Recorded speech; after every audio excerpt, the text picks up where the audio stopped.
hadn't made an error in 13 games. Clayton Kershaw, who had lost his last 2 decisions, had never lost 3 games in a row. After Justin Turner's first inning home run, his 11th of the year, and his 6th in the past 11 days, Kershaw had a run to work with. But not for long.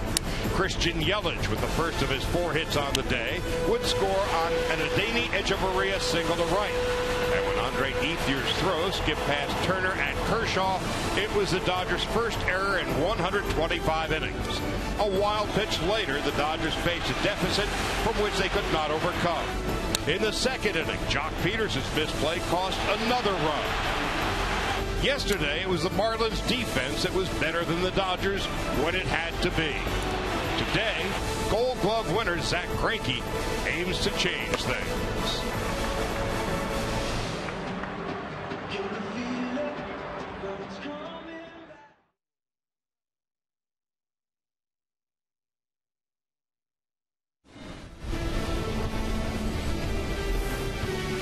It's a beautiful day for baseball.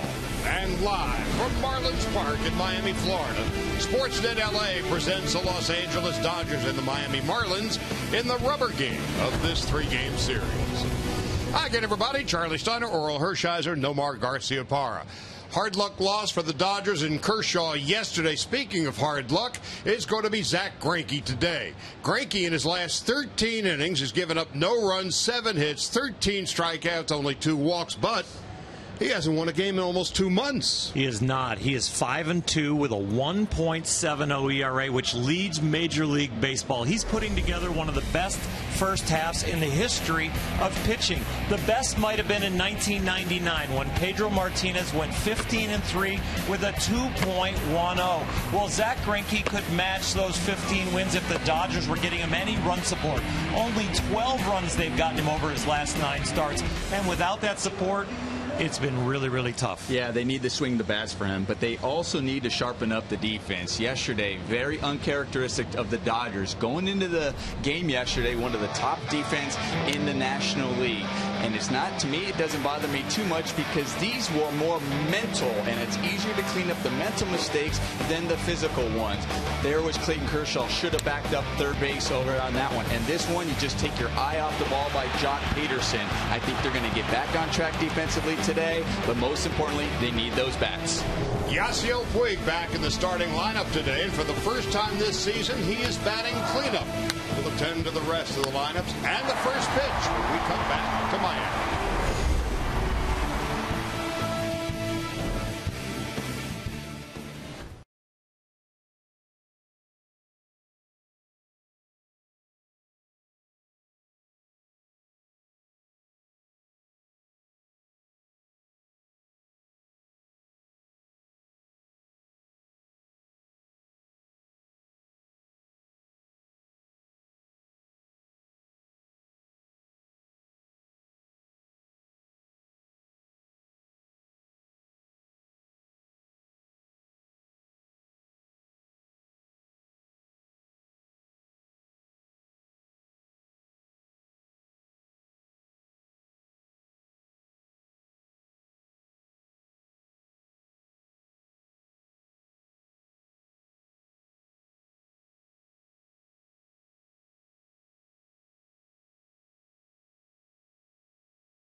Dodger Baseball on Sportsnet LA is brought to you by the Dodge Challenger. With an EPA estimated 30 highway MPG, this car was made for driving in California. Visit Dodge.com today. 88 degrees and humid outside, but under the big top, as the Marlins take the field, the Dodgers get ready to play their 77th game of the season. Our closed captioning is brought to you by Shumash Casino, where we are all about you. With the Dodgers losing yesterday and the Giants winning last night, Don Mattingly's crew is 1 game ahead in San Francisco. Arizona 5.5 back, the Padres 6 off the pace, and the Rockies are in last place, 8 games behind the Dodgers. Here's the Honda starting lineup, brought to you by Honda. Jock Peterson, Howie Kendrick, and Adrian Gonzalez. In the cleanup spot, Yasiel Puig. He's back in the lineup, first time batting cleanup this year. Grandal, Ethier, and Alberto Callasco making his 12th start at third base, hitting .294 with the Dodgers. Jimmy Rollins at short, Zach Greinke pitching and batting ninth. And here is Jose Urena. Yeah, Urena is making his 7th start this year. I tell you, he features 3 really good pitches. A fastball that can get up to 96, 97 miles per hour. A changeup and slider. Both of those off-speed pitches are swing and miss type pitches. And an occasional curveball. Reminds me a little bit about Carlos Frias. The key for him is that he has to have his command. When he's off, he's really off. So for me, if the Dodgers take the same approach they had in the first game against Nicolino, forcing him to hit the strike zone and go after the pitches they can handle. A young man that also Jock Peterson will be going after him, looking for balls in the middle of the strike zone. We know Jock's propensity to walk, strike out, or hit a home run. Has hit a double here off the center field wall, swinging a hot bat, and really need to get out there and vote for him for all-star consideration. That unique number about Peterson, more than 50% of his at-bats end up with a strikeout, a walk, or a home run. And yesterday, Jock was 0 for 3 and was struck out 3 times. So it'll be Peterson and Kendrick and Gonzalez, and after the game, the Dodgers board their charter and head west and begin a 3-game series with the Arizona Diamondbacks. Bolsinger and Webster tomorrow night, Frias and De La Rosa on Tuesday night, former Dodger farmhands, Webster and De La Rosa. And on Wednesday, Brett Anderson, coming off a sensational start, faces lefty Robbie Ray. Thursday, a day off for the Dodgers, who are playing game 31 of 34 in 34 days. Their 3-game winning streak came to an end yesterday. They're 14-16 during this most recent path as Peterson takes a strike, and we're underway. Jock with 19 home runs, 37 runs batted in, hitting .245. Kendrick and Gonzalez to follow, and a foul off to the left, and it is 0-2. So when you haven't seen a pitcher before, as the Dodgers have not in the case of Urena, what do you do up there? What do you look for? You see some film, but you know, one, you're just trying to first of all recognize his release point, get that, try to see the movement that he has, and then after that, you really, while you're doing that, you look for your spot that you're swinging the bat well in, your hot zones. So in case, because especially when they're young, in case he makes the mistake in your hot zone, that you can be aggressive in that area. Down goes Peterson. 90th strikeout for Peterson. Defensively behind Urena today, Dietrich and Echeverria on the left side. Echeverria with that spectacular double play, and then it was Gordon who flipped it onto first. Justin Boras at first base today. Yelich, Ozuna, and Ichiro in right. Jeff Mathis is behind the plate. The Marlins come in at 31-45, 11 behind the Nationals in the National League East. Howie Kendrick at .285. Kendrick 1 for 4 to run scored yesterday. Has hit well against the Marlins this year. Dodgers have won 3 of the 5 meetings. Howie all tied up and went around, according to first base umpire and crew chief Tim Welke. Fastball's got a lot of run on it, Nomar.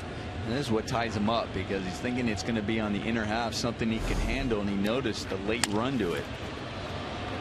Into short center field is going to drop in front of Marcell Ozuna. So Kendrick is aboard with a bloop single to center. Well, this one had the same type of run. Started off in the middle of the plate and ran all the way in to the ball on the inside, but Howie Kendrick with that inside out approach still able to fight that off. Fighting it off his thumbs too, apparently. Now Adrian Gonzalez, his bat's beginning to heat up a bit. 297 on the year with 13 home runs and 47 runs batted in. Gonzalez 1 out of 4 yesterday, takes inside and low, 1 ball and no strikes. Yasiel Puig is on deck.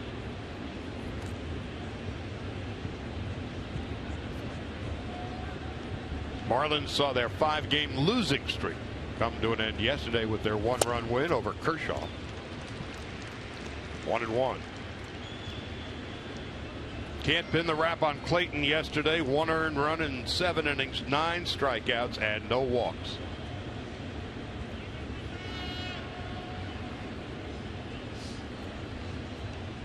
Now the 1-1. Instead, a toss to first base. Kendrick back.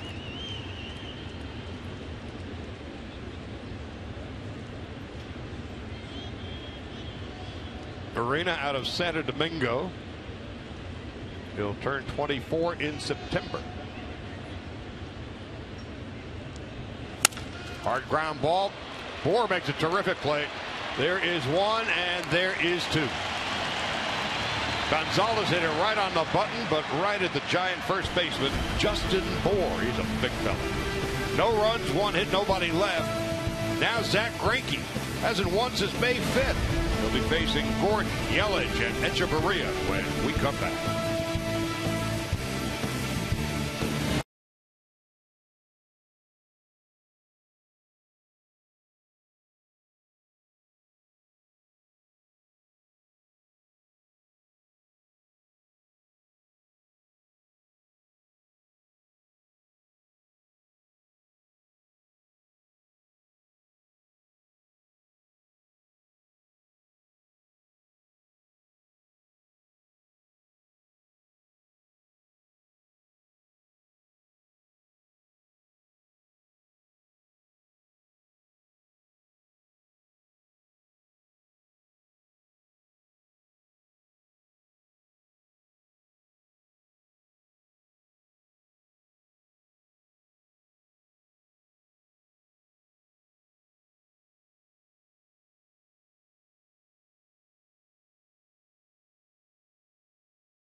General manager.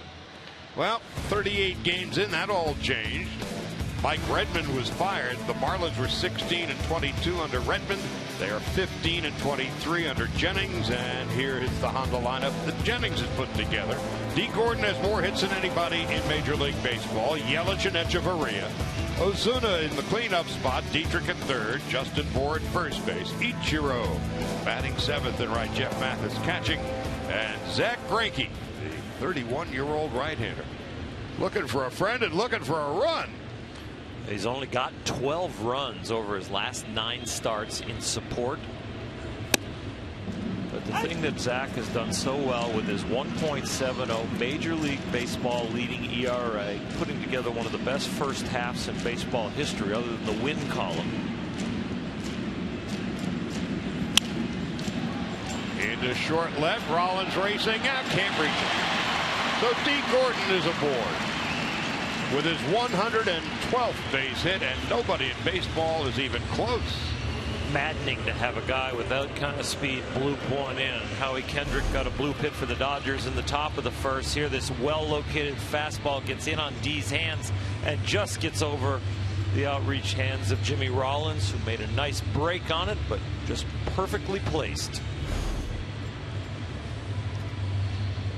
D. Gordon with the base hit, now riding a 10-game hitting streak. That brings up Christian Yelich. Gordon second in the league with 26 stolen bases, and Yelich a career high, equaling a career high 4 base hit performance yesterday.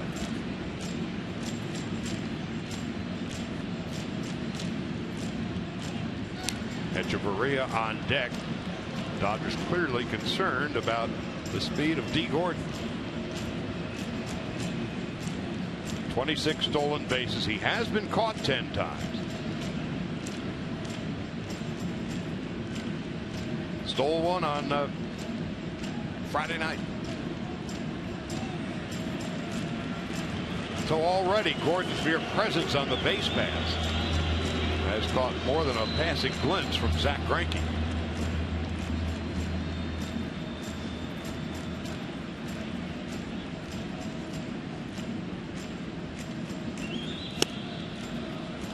Christian Yelich was 0 for 16 against left-handed pitching coming into the game yesterday. So what happens? He goes 3 for 3 against Kershaw and got a 4th hit later on.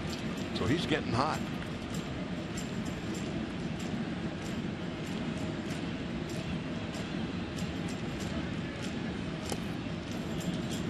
In his first 41 games, Christian Yelich hit just .218 with 6 multi-hit games. In his last 15 games, he's hitting .309 and has had 5 games of 2 hits or more. So he's beginning to turn it around. Last year he hit .284. You see them still throwing and concerned about D. Gordon, as they should be. But you know, or I was going to ask you, there's a lot of sabermetricians out there believe, well, stealing bases is really irrelevant. Doesn't really matter. But as a pitcher, and you have a guy like D. Gordon, how much can that alter your mechanics and maybe a different pitch that you're used to, like a slider, or from a slide step to a different look? You're definitely trying to do a lot of different things. You give him a look as far as your pickoff moves and your timing to the plate. You're trying to see which pitches you can leverage by being quick to home. It's more likely a mistake to the hitter in those types of pitches, right?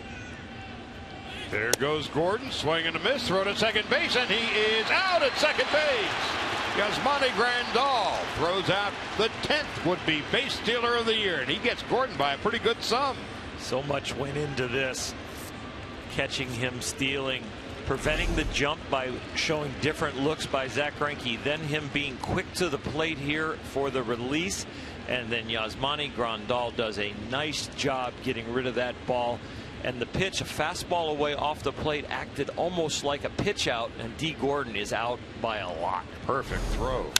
Yelich ground ball, and there's the Gold Glove winning Zach Greinke with the underhanded toss to Gonzalez. Oh, he mentioned in the open the Dodgers uncharacteristically with 2 errors yesterday. 125 innings from the last error to the first one yesterday. Now they've got as good a defender at the pitching spot as Greinke out there. Well, Yelich yesterday, he said 4 hits. A lot of his hits went all up the middle. A couple, remember, went off.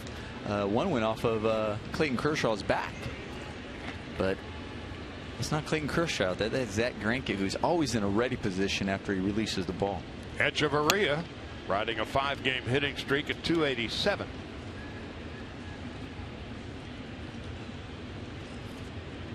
Fascinating how Gordon bloops a base hit, and all of a sudden the Dodgers kind of on the ropes a little bit, and then he attempts to steal second base, gets gunned down by Grandal, changed the dynamic of the first inning. 2 out, nobody on. Easy play for Callaspo, and what turns out to be an easy inning for Greinke, with a lot of help from Yasmani Grandal throwing out Gordon, attempting to steal second. When we come back for the second, it'll be Puig in the cleanup spot, followed by Grandal and Andre Ethier.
Yasmani Grandal, Andre Ethier to bat for the Dodgers in the second inning. So Puig making his first start since that bloody blister. Puig at 306 with 3 home runs and 10 runs batted in. And since the beginning of the season, this is the first time he's in the cleanup spot. Pitch hit yesterday in the 7th inning and grounded to third. So the Dodgers are hoping that Puig's hand is at long last healthy, but one would think that's going to be a lingering issue for a while.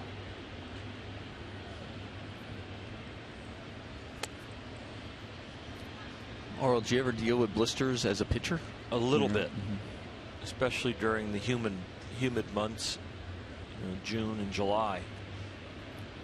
And did you find like the 5 day or 4 days in between starts adequate to heal that? Usually, yes. The thing I found that worked the best for me was taking the nail file and filing my fingers the exact direction that the ball comes off my fingers. So to keep the fingers actually smooth, to let a callus build up, the ball actually grabs on the callus and makes it worse and rips the new skin around the callus. So you actually want to keep the calluses down low so that they don't grab on the ball, so that your fingers actually come off the ball a little easier. Derek Lowe famously dealt with blisters on his thumb, both in Boston and with the Dodgers. And when Nolan Ryan first came up, had significant blister problems, and that's what, 50 years ago practically. That's comforting. But what I was going to say, 50 years ago, they treated it with pickle brine. Right. He would stick his fingers in to a jar of pickle juice to theoretically toughen it up. So Puig with the leadoff walk. Well, the one thing with Yasiel compared to a pitcher is you're playing every day as compared to saying, okay, we'll take 5 days off to let that heal. It's not that easy as an everyday player. Ethier had to deal with that a few years back. A little different for a hitter too, because the weight of the bat is and the grind. You guys got the pine tar and batting gloves and different things. The ball isn't quite that heavy, of course, so I think you're getting more wear and tear. And they tape it up like a fighter. That's one thing you can't do as a pitcher. You can't have anything on your hand, and a little bit more sensitive. The feel you need as a pitcher on the ball compared to a hitter can kind of get it all padded up and work around the callus, the blister, or the pain. Yeah, you're not supposed to have anything on your hand. Well, it's not a foreign substance, but I always thought pine tar was made in America. Great country. 1-2 to Grandal with Ethier on deck. Outfield is deep and straight away. Grandal 10 home runs and 26 runs batted in. 2-2. If a little stickum was ever necessary on my hands while pitching, I always made it sure that particular day I didn't wear batting gloves. It must have come from my bat. And of course, an American-made bat. Into short left. Here's Yelich.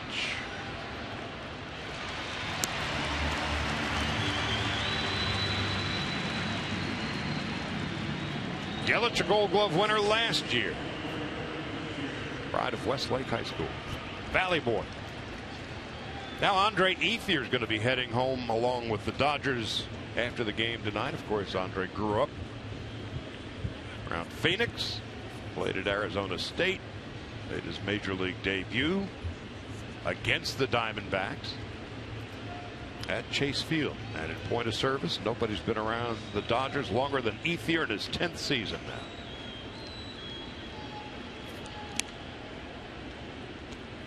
Puig on the year is 0 for 2 in stolen base tries. So Arena, with Fernandez due back on Thursday, could conceivably be sent out by Thursday. A lot may hinge on how he fares today. I think we're in for a challenge with this young man on the mound. His ERAs in April and May were over 9, but his ERA here in June is just a tick, 3.03 coming into this game in June in 5 starts. And what I've seen so far, really good velocity, really good movement, and he has an idea out there. He's getting it in the vicinity of the target. And he's got the veteran Jeff Mathis behind the plate. Well, we talked about it on the way over here, or I was watching video of him, prior to today's game, and noticed that movement, noticed on his fastball and the life of it, get it up to mid-90s, and a good sharp breaking ball, the slider, and the changeup. Puig faking, not going. Ethier swinging and missing. And we've faced Carter Capps coming out of the bullpen throwing 98-99 as we take a look here at Yasiel Puig on a little false break. But Urena, he gets down the mound a long way also. He's going to be sneaky fast. It's not just the relative actual velocity of 94, 95, but he's getting a little closer to the hitter also. He's not jumping down there like Capps, but he's working his way down the hill.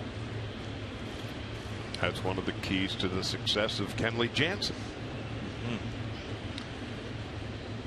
Yeah, the guys that stay over the rubber and really don't work their bodies down the hill, their actual relative velocity to the hitter is about 3 miles an hour short of what they're actually throwing, because they're throwing a farther distance. But the guys that get down the hill and throw out over their front foot and really extend, their relative velocity is about 3 miles an hour harder than what's showing up on the radar gun. And that's the difference between somebody who's 95 and easy to see and easy to hit, or 95 and sneaky fast and it feels like 98.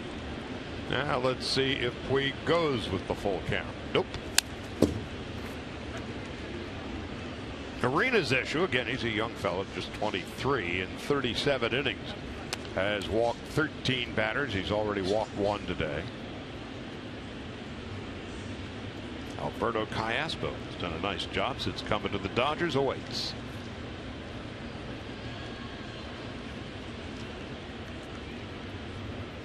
Just underway, scoreless in the second. There goes Puig this time. Line down the left field line, but slicing into the stands.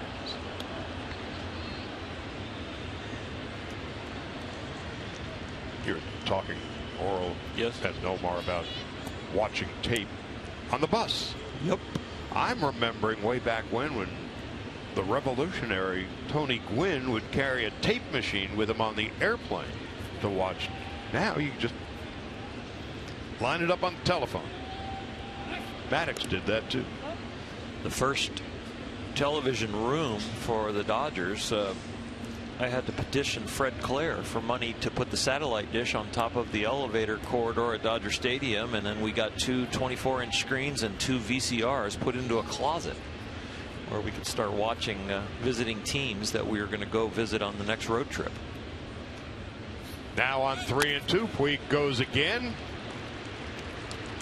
and Urena walks a Dodger again. Dodgers have a gift here, first and second with 1 out. I used to take a grease pencil and plot hitters' eyes on the television screen, Charlie, on which way their eyes would move according as they swung the bat. And really? If their eyes moved up and down, I threw them more breaking balls, because my breaking ball moved up and down, so their eyes moved up and down. That would maybe double the break. And if their eyes moved front to back towards me, I threw more changeups or off-speed pitches, because again, you could vary the velocity on them. Now Callaspo with the Dodgers hitting .294 and takes a strike, 0-1. So you aren't always necessarily looking at the final product of the pitch. No, I was scouting the hitter and scouting his swing and scouting what he liked, low ball or high ball, and what was his approach and approach after certain. But I also watched what their eyes were doing as they swung the bat. 0-1. Callaspo takes a strike, 0-2. The scariest ones were when you watched them swing like Tony Gwynn and their eyes were perfectly still. They didn't move. They didn't move. Nomar's didn't move. Same plane. Tony didn't move. Certain guys can actually do that spiral motion of swinging a bat and have their head stay perfectly still. On 0-2, Callaspo dribbles it foul. You love the ones that kind of moved rapidly towards you and dropped. Oh, those guys are fun to pitch to. They had a tough time finding the ball. Yeah. And Nomar, what did you look at when you were studying tape? What would be the first thing? You know, I didn't watch pitchers all that much. If I looked at a pitcher, it was maybe just where he's releasing it and try to pick up some movement. I did most of my viewing on the side when they were warming up. 0-2 to Callaspo. And for me, video, when I looked at video, I looked at more of myself. I watched more of the mechanics of myself to see of what I was feeling out there over the course of the game, or what I felt in the middle of a bat, if what I felt was actually what I was doing when I went back and saw the video. Charlie, you talked about the revolutionary Tony Gwynn. Tony used to talk about when certain parts of his body would move by a certain frame count. He actually at that day was going by frame count. Callaspo down on strikes. 2 out, and Rollins coming up. There's tuning, and then there is fine tuning. Yeah, he was a scientific hitter, that was for sure. Really, Nomar talks about it all the time, knowing your own swing, knowing your strengths and weaknesses. Tony really knew that. That's the first time I've ever heard a pitcher say I was studying the other guy's eyes. Yeah. Figured that's what they were looking at me with, the ball. That was their tell, was it? One to see. Well, I learned more about pitching really from talking to hitting coaches, really talking to Ben Hines and to Manny Mota.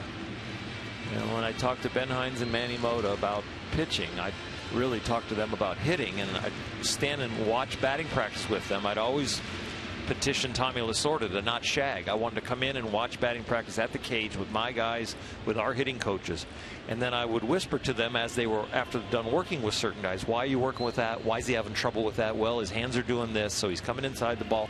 And I'm like, okay, now I go watch the opposing team take BP, see what they're working on, and now I know their flaws. I know the holes in their swing or what they're going to have problems with. Rollins at 2-11, 2 on and 2 out. Well, this kid has the Dodgers a bit confused. Yeah, it's because of that movement on his fastball and on his pitches. It's late. It's a late movement, so when it's coming, you know, you're anticipating one area, and then by the time you're about to swing, you're recognizing, oh, it's not going to be there, and you're getting these half swings. The second time around the order is going to be a lot easier for them when they know how big it is today, that movement. And you talked about earlier, Charlie, about, you know, the first time around when you see a guy. It's like that awkward first date. Rollins 7 home runs and 21 runs batted in. This already the 36th pitch. And one would think, at least based on the early evidence of the 23-year-old Urena, pitch count's going to be a big issue today. Scouting report right now for me, if I'm Mark McGwire, is for the left-handed hitters, I've got to be looking away. He doesn't look like he's going to be able to command the inner half to a left-handed hitter. Into left, and an easy play for Yelich. Couple of walks. Dodgers leave 2. Ozuna, Dietrich, and Bohr to bat for the Marlins in the second against Zach Greinke.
Our way to the bottom of this second inning. Before the game today, former Dodger and former Marlin Josh Beckett was honored on Josh Beckett Day. Of course, a big guy here in South Florida, considering what he was able to do on the mound. Drafted second overall by Florida in '99, made his debut on September 1st. Won Game 6, that deciding game of the 2003 World Series. He was the World Series MVP that year. Spent parts of 5 seasons with the Marlins. Honored here earlier today with several other members, and Jack McKeon from that World Championship team, guys. Marcell Ozuna leads it off. Line drive into right, but right at Yasiel Puig, and that's the first out of the second. Boy, that 2003 Marlins team, they were young, great, all coming together as one. The Yankees and the Red Sox had that historic ALCS. The Yankees showed up and they were toast before they played game 1. You had a red hot young pitching staff, and the Marlins became world champions.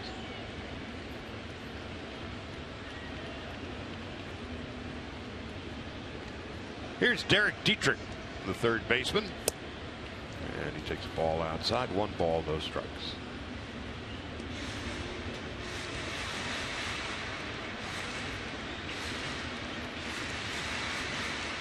Grandpa Dietrich played for the Indians and the Tigers.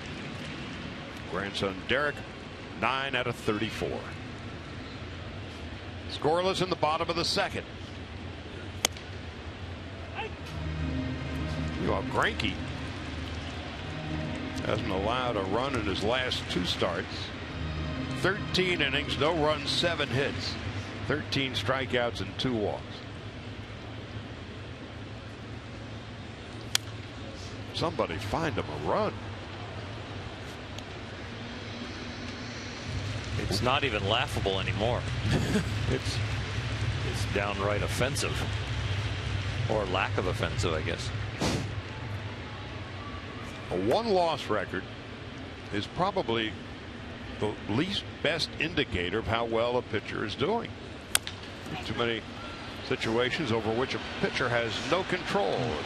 Once again, the athletic ability of Zack Greinke getting the first out. Wasn't that long ago, was it? When Josh Beckett in Philadelphia would record the no-hitter. A.J. Ellis. Watch out for the mask. What a day it was for Beckett. And a couple of weeks later, Kershaw would have 1-2. So 2 out, nobody on, and Justin Bour coming up. Fouls it back, and it's 0-1.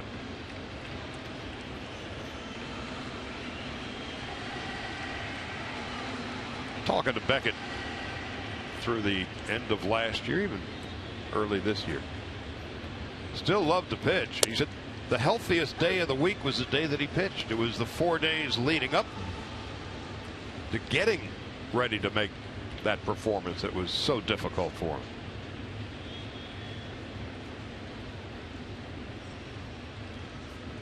Bour has 31 hits. Really, the thing that happens with somebody who doesn't really have an acute injury like Josh Beckett, that really it's just age and wear and tear. It's not that you lose the ability to pitch at the big league level. You lose the ability to recover in time. That certainly was the case. To be part of a team. If they let Josh start once every 10 days, he'd still be pitching.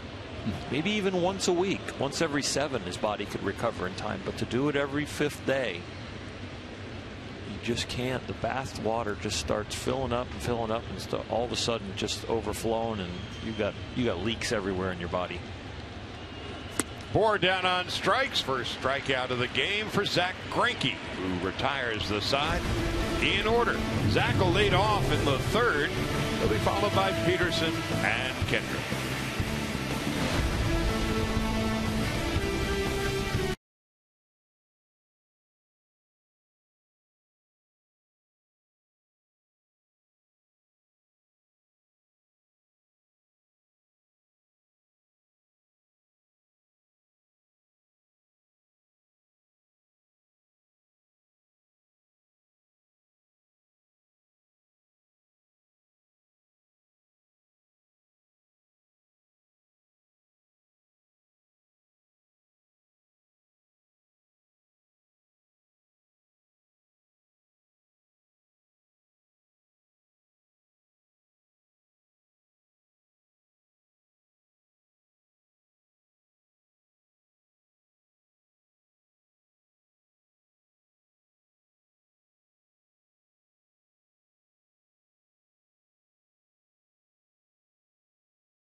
Hosting the New York Mets. Stay after the game to see a musical performance and a spectacular 4th of July fireworks show presented by Cirque du Soleil's Curious.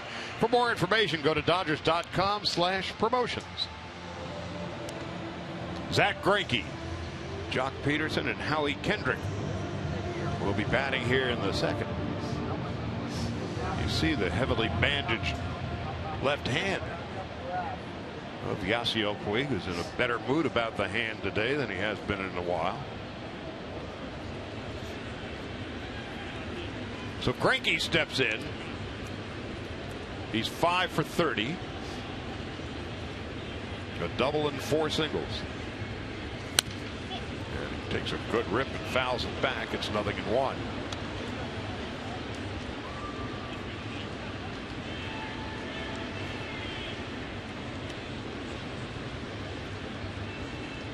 Greinke, of course, came to the Dodgers in 2013. And following a loss, he's made 37 starts in that time. He is 21-6. Talk about being a stopper. Breaks his bat, slowly hit. Echeverria throws him out.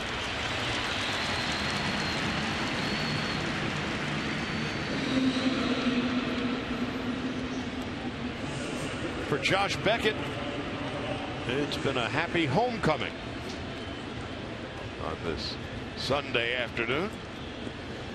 Talking with Rich Waltz and Tommy Hutton.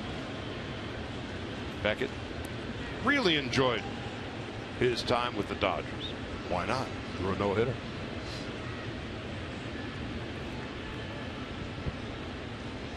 And from afar, we got a chance to see Jack Keane today. Juan Pierre, Pudge Rodriguez. It's really good teams down here. Unfortunately, they blow them up every couple of years. Alex Gonzalez, Mike Lowell. They could play. They just couldn't stay together. No fault of their own more times than not. Peterson, a strikeout victim in his first at-bat. Drills one to center field. Ozuna heading back at the wall. He tracks it down. That's the second time in the series that Peterson has sent Ozuna all the way back. Once it was a double off the wall, narrowly missing a home run.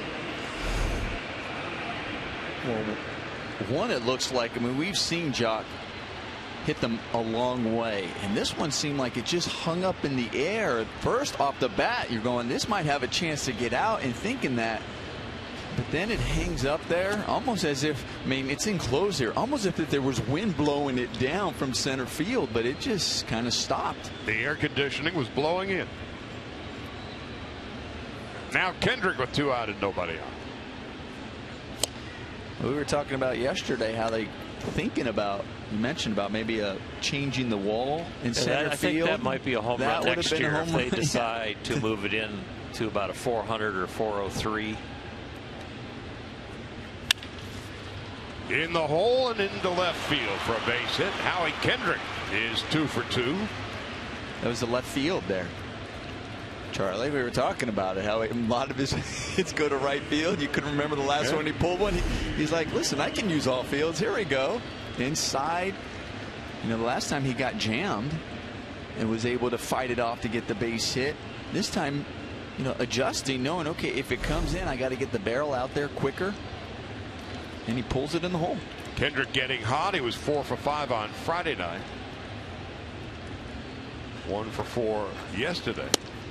And 2 for 2 this afternoon. Gonzalez scorched it in his first at-bat. A one-hop shot to the first baseman, Justin Bohr, then was able to turn an easy 3-6-3 double play. 2-0 to Gonzalez.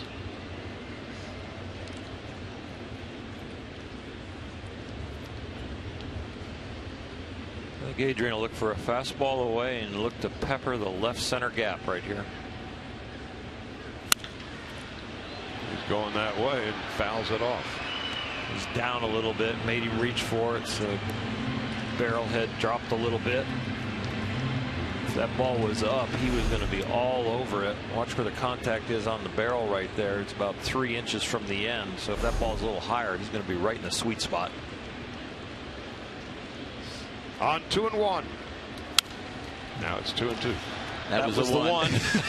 I was like, oh. Yep. He got the one that was up right there. That's the one. You're going, all right. I'm looking over there. That one goes in it. You see the reaction. Because he knows that was the one he was looking for to drive it to that left center.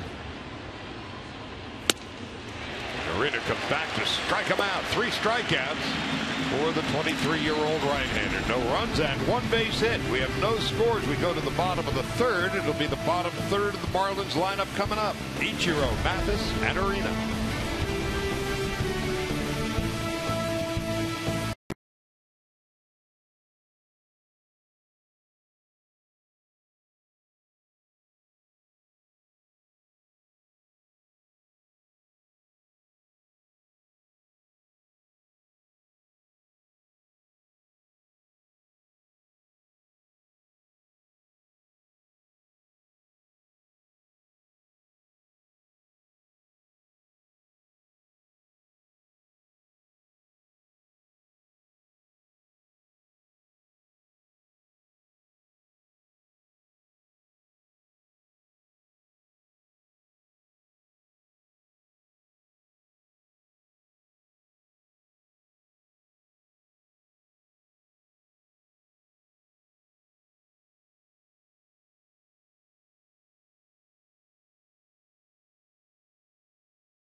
For the Marlins as we go to the bottom half of the 3rd.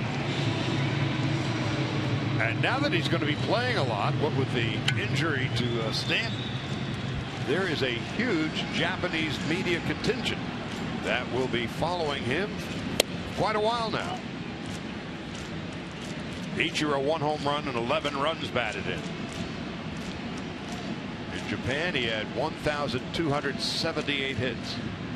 On this side of the Pacific, 2,886, which equals 4,164 base hits in 22 seasons. He is likely to be the one and perhaps only baseball player to be admitted to the Japanese Baseball Hall of Fame and on this side of the Pacific. He's such an artist in everything that he does. He is as mundane as stretching. And sooner or later in that batter's box today, you will see him kneel down and flex, and he's been doing it since he came in and since he broke in. Masahiro Oh was the all-time Japanese home run champion. Iconic figure. Getting Ichiro down on strikes is not an easy thing to do. Only the 21st time he's been struck out. That is the first out of the 3rd. Zach Greinke's slider and changeup have the biggest chase percentage in his arsenal. But his #1 strikeout pitch is his fastball. He gets hitters chasing the breaking ball and the changeup and then locks them up with the fastball usually. That time, the breaking ball. Now Jeff Mathis, 5 out of 27, fouls it off and it's 0-1. We're talking about Ichiro and over there in Japan. Or did you ever play in one of those Japan series that they had? 88 All-Star group went over there after the 88 season, went over there and played in Japan. I went over in the 98 after the 98 season. It was a fun trip. Yep. We also went over because of Chan Ho Park. Went to Korea. The Dodger team, though, not Major League Baseball, but the Dodgers. We all went. Yeah, those are fun trips. Mathis, a back liner right into the awaiting glove of Howie Kendrick.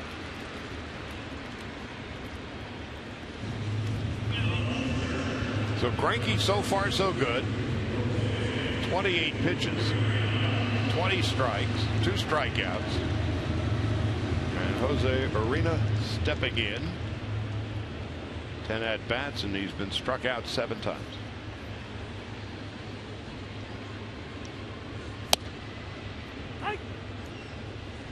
He didn't look entirely comfortable on that pitch, did he? Little flinch.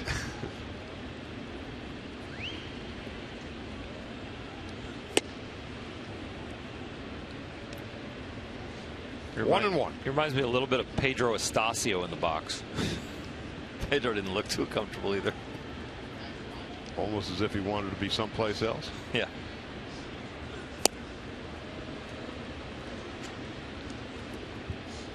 One ball and 2 strikes. Scoreless in the bottom of the 3rd.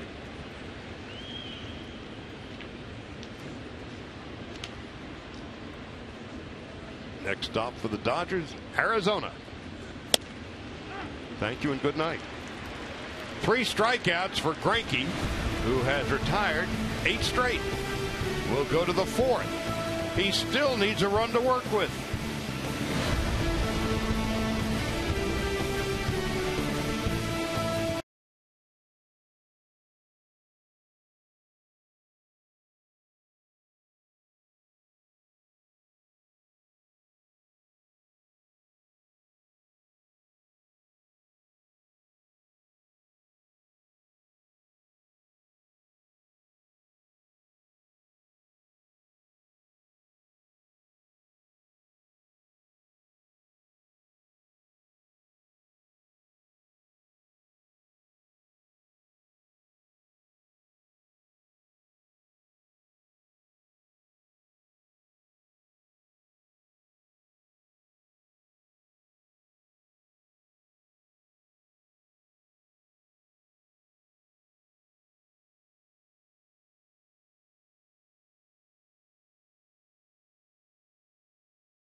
Batting cleanup for the first time this year on Monday in Chicago.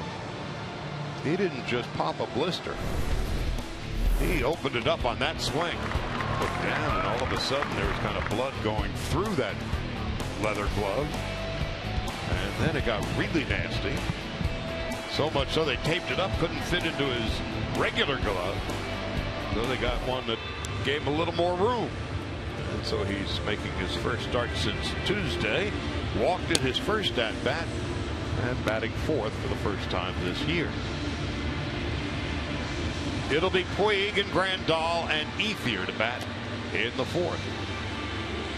Dodgers trying to solve Jose Urena, who has thrown 51 pitches to this point.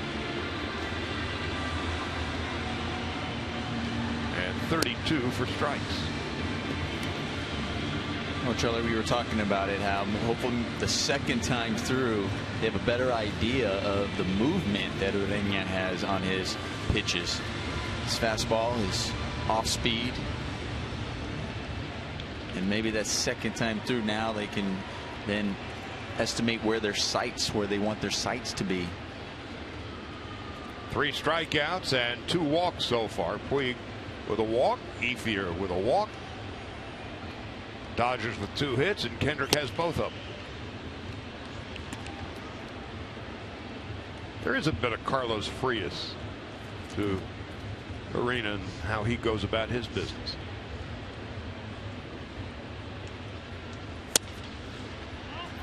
Well, both of them, they're about the same height, so they're lanky as well, and they kind of just use they kind of leverage that ball, and there's some late life and right out of the arm of their fastball, and Frias at the same time also has that late movement, that tailing action on that fastball. 2 balls and a strike. 3 balls and a strike. You almost get the sense with the 3 strikeouts, 2 walks, and now 55 pitches. The Dodgers might be able to wear this guy out just seeing a lot of pitches. He's just 23. The Marlins signed him as a free agent when he was 16 out of the Dominican. And Puig walks for the second time. So 3 walks. Puig a leadoff walk in the second and a leadoff walk here in the fourth. Well, that at least protects his hand. You don't have to wear out the blisters.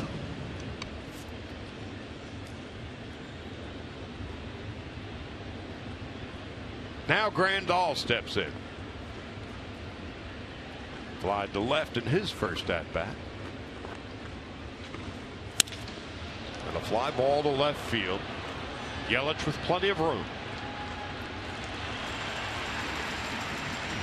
So the fourth inning begins just as the second inning did. A leadoff walk to Puig, and Greinke flies to left for the second time. Dodgers just need to find a way. They get that leadoff batter on base, find a way to produce a run.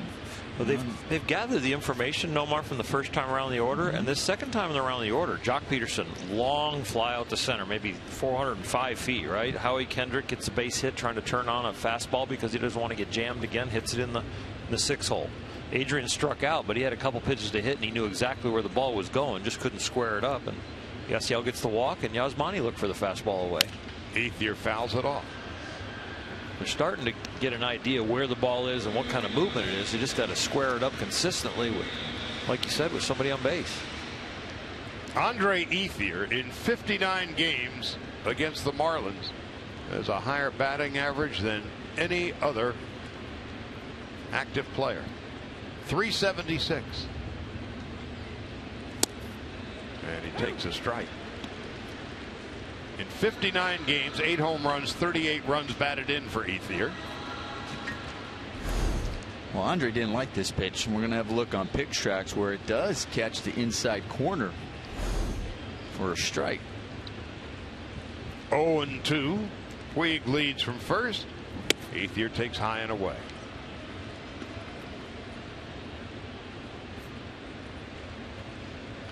That's an example, that slider inside that caught the plate for a strike, of so many pitches that these left-handed hitters have seen with the big tail away, and all of a sudden one with a little tiny break coming in. It seems like it's got to be a ball, but it's right there. But their eyes are just trained so much for that tail.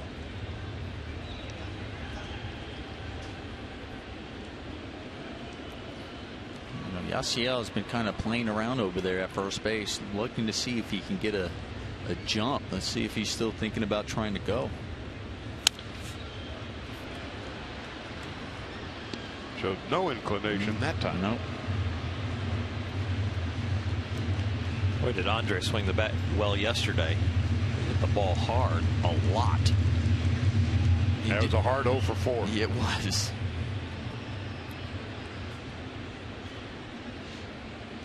He hit a ball like Jock's fly ball to center yesterday, also out there where it could have been a home run if the fence has been about 10 feet shorter in center field.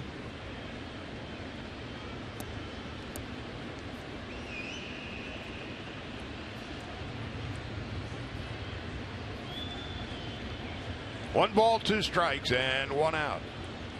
Puig the lead at first, not going anywhere, and once again Ethier fouls it off to the left. I think we're going to see some bigger reactions of frustration like Andre just showed there, and we saw from Adrian, compounded by the fact that they think they're getting pitches to hit and they're not hitting them, and also in the background they really want to get Zach Greinke some runs finally. At this point he'll settle for 1.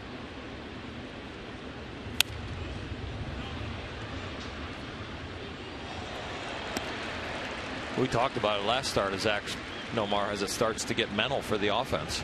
It really does. You start pressing, you start, and when you have guys in scoring position, you don't knock them in, it becomes deflating. And you guys are going back to the dugout and you're like, gosh, we can't get this guy a run. And nobody ever says they're sorry, because that's like a cop-out. Right. It's just like, hang in there, big guy, we'll get you one, or something like that. But there's no sorries on a bench. 4th strikeout for Arena.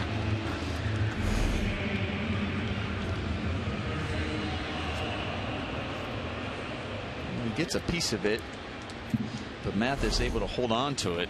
That was one. That was just more of a safety swing, trying to see if he could foul it off. Now Cayaspo, a strikeout victim in his first at bat. 4 strikeouts for Arena. He has walked 3 and a toss to first base, and Puig gets back easily. Jimmy Rollins on deck.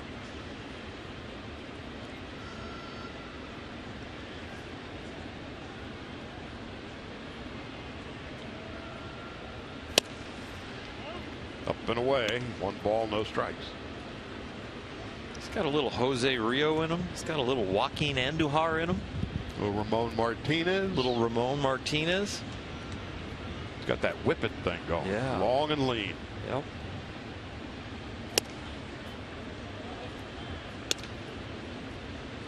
Two and 0 to Cayaspo.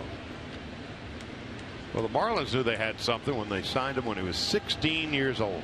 That's a little Pascual Perez right there, going down with the glove in the dirt. At least he can find his way to the ballpark. Yeah.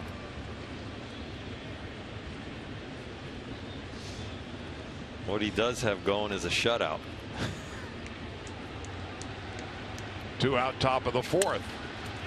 Into left field. Easy play for Yelich. And an easy inning for Urena. It'll be the top of the order for the Marlins when we come back for the bottom of the 4th. Gordon, Yelich, and Echeverria coming up against Zach Greinke.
For the Marlins, Zach Greinke and Clayton Kershaw, certainly the 2 aces of this particular staff in 2015. Zach Greinke doing anything to get any sort of run support. As the offense has scuffled, though, guys, the pitching staff, the starting pitching and the bullpen have certainly done their job. Oral, you talk about passing the baton. You can see what the other 3 guys have done. Bolsinger, Frias, and Anderson in the order they're about to pitch in Arizona, doing the job on the hill. Well, you got the big 2, and the other 3 have really come through lately. Yeah, they've done a job. Clayton Kershaw has gone out there and done a great job and gone deeper into games. Zach has gone deep into the game, but the other 3 guys have put some quality innings together. Not gone as quite deep into the games as they would like to. Brett Anderson has gone deep, but Frias and Bolsinger are doing a solid job. They'd love to get up to 5, 6, 7 innings, but right now, even when they're out there, they've been putting some zeros up. Anderson was great on Friday night. A run and 5 hits, struck out 10 and walked only 1. And he will be pitching Wednesday against Robbie Ray, a battle of left-handers. It's kind of nice for Clayton to miss Arizona. Sometimes he has trouble there. D. Gordon takes outside. That's the first 3-ball count of the game for Greinke. He has struck out 3, hasn't walked anybody, retired 8 straight. No score, bottom of the 4th. And Gordon takes call strike 2. Yelich and Echeverria to follow. Greinke with the lowest ERA in Major League Baseball.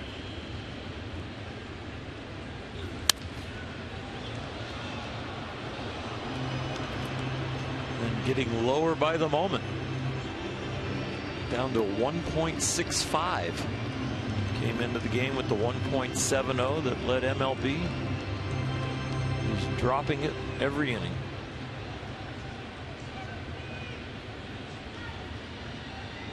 All he wants is a silly run to work with. Getting ready for this game today, it took me on a hunt to see who had the best 15 starts or best first halves, almost like in Major League history. And I went all the way back to the first half of Gaylord Perry in 1974. He was 15-3 with a 1.47. One of the few guys I could find that had an ERA that was lower than Zach's in the first half.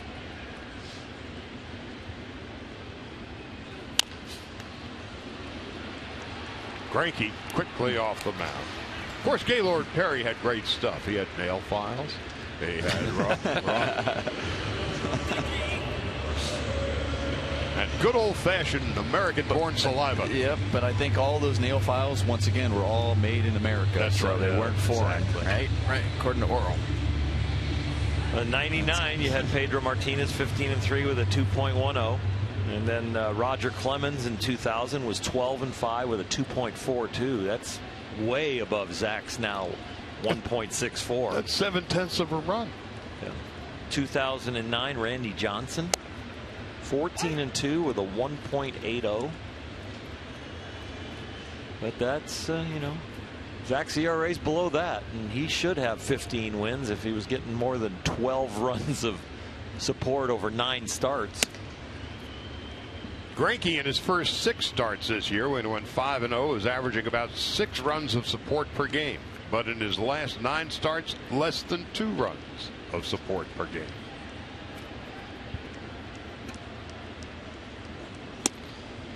I mean, it just seems like now, even the opposing probably pitchers going, who am I going up against? Zach Greinke's? Oh, good. He doesn't get any runs. Yeah, he doesn't get any run. These guys, you know, I got a chance to really deal against the Dodgers here. That offense doesn't come out.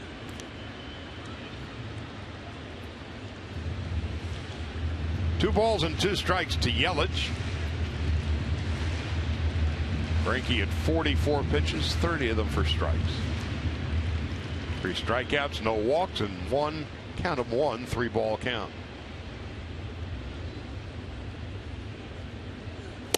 Missing outside.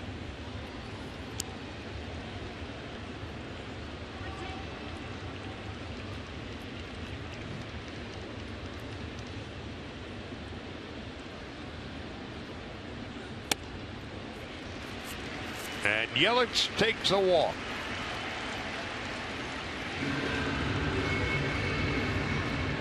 First 3-ball count with D. Gordon, but got him to ground back to himself. 3-2 on a second 3-2 pitch. And this time he loses Yelich.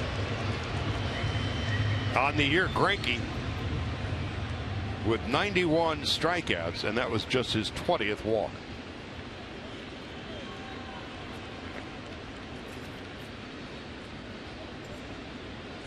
Later on, the Rockies and the Giants in San Francisco. Kyle Kendrick and Madison Bumgarner. Danny Echeverria bounced to 3rd in his first at bat.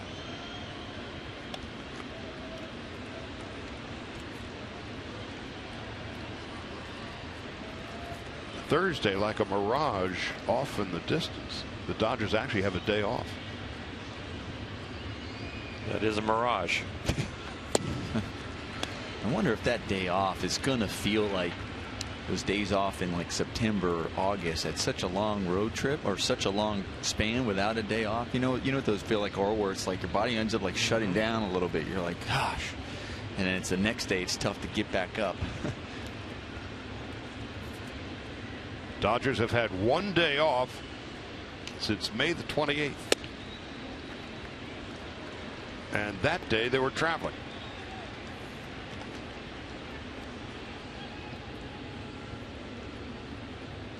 So I'm guessing the dry cleaners somewhere around Pasadena and the environs are going to be doing some business. Echeverria awaits the 1-2, 4 home runs, 31 runs batted in. And Greinke takes high. And the home off days are not always off days, because those are sometimes the days when the players donate their time to the community and do some charity work, or will have a benefit to go to. And so it's a full summer usually for a Dodger. It's the life we chose. It's pretty doggone good. 2-2. Call, strike 3. I think you've said it beats working. No. Or it's a living. It's the sequence we've been talking about with Zach Greinke as he gets people to respect his changeup and his slider. They're the biggest swing and miss pitches in the arsenal. But then all of a sudden they're looking for those in 2 strikes, and he locks them up with the fastball. Well, he's able to lock them up, hitting the bottom of the strike zone, because the other pitches, the bottom's going to fall out and go for a ball. So you're looking your sights, go, okay, if anything starts there, I'm going to let it go. And it doesn't break, and it stays on the plane, and it freezes you. Ozuna bangs a base hit into right. So the Marlins with their first runner in scoring position. Yelich the walk, and now Ozuna with a 2-out single to right. Well, this ball was off speed on the outer half, and sometimes you got to tip your hat to the hitter. Ozuna does a good job staying on that ball, not pulling off of it and driving it the other way.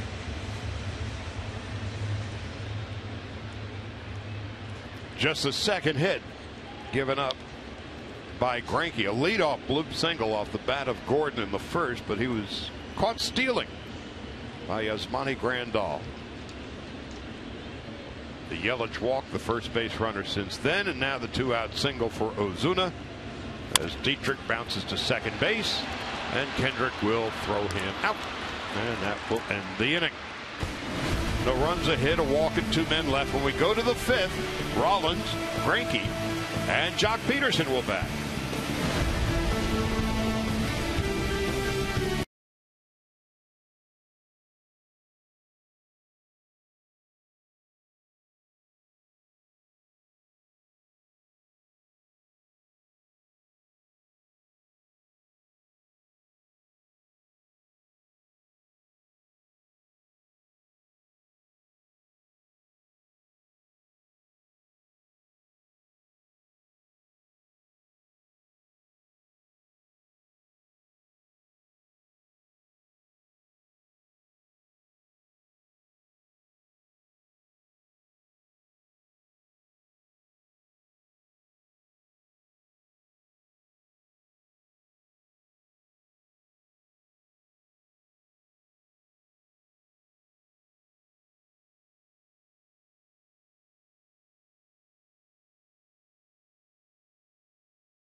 Dodger Baseball on Sportsnet LA is brought to you by Nissan.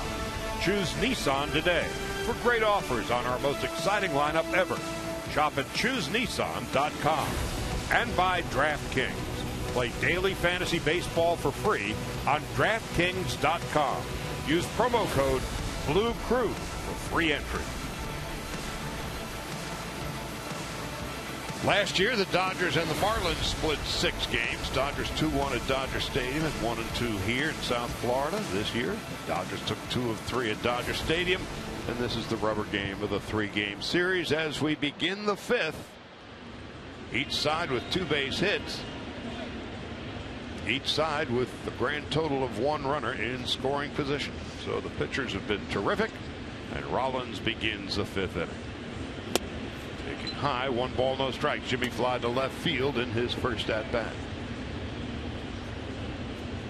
I hope they throw a few more of those pitches right there, those little sliders on the inner half that they're trying to get there. Look at D. Gordon. Can he rob Rollins? Safe. Spectacular play turned in by D. Gordon. Only Rollins' speed causes the leadoff hit. I don't know if D. Gordon may have had a little trouble just getting this ball out of his hand right there. That little just hesitation to get it out allows Jimmy Rollins to get this base hit. But what a tremendous play by D. Gordon as we look at Carl's cam, and Rollins just smelling that hit right there and hustling and earning that one.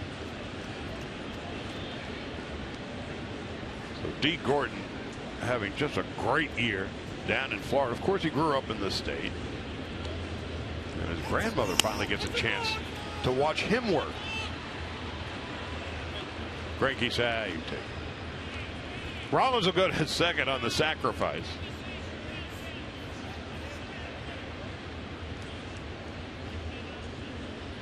What's going on here?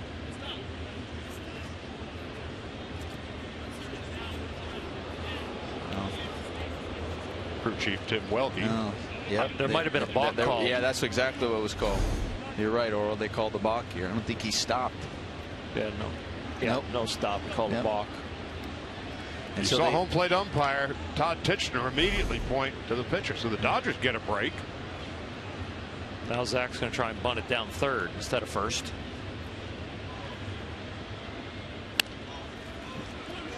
Mission accomplished. An infield hit, a balk, a sacrifice, and the Dodgers have the lead run 90 feet away. Well, Zach does a good job getting that barrel above the ball and at the angle to get it toward third base. He actually did a great job on the bunt before on the balk. And good read by Jimmy Rollins to get over there.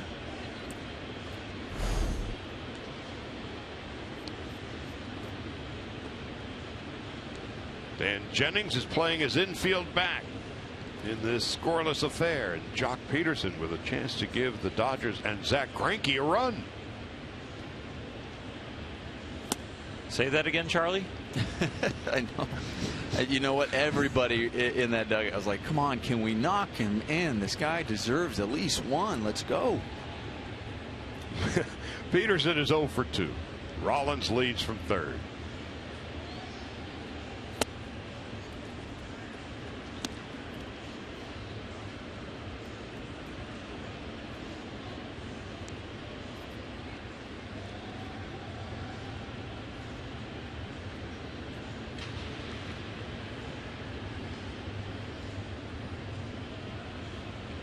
Two balls and no strikes.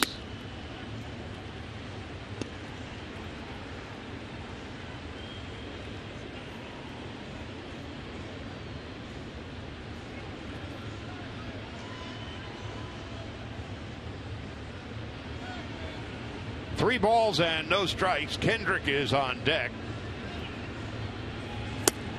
And a 4-pitch walk to Peterson, and that's the 4th of the game for the 23-year-old right-hander, Jose Urena.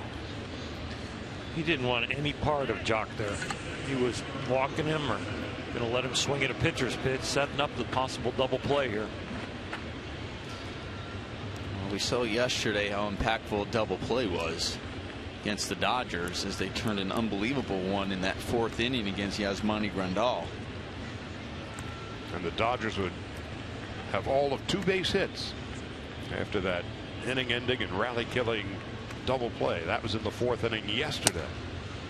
Kendrick 2 for 2 this afternoon, takes a strike. 1 for 4 yesterday. And Howie was 4 out of 5 on Friday night. Rollins and Peterson at the corners with 1 out in the 5th.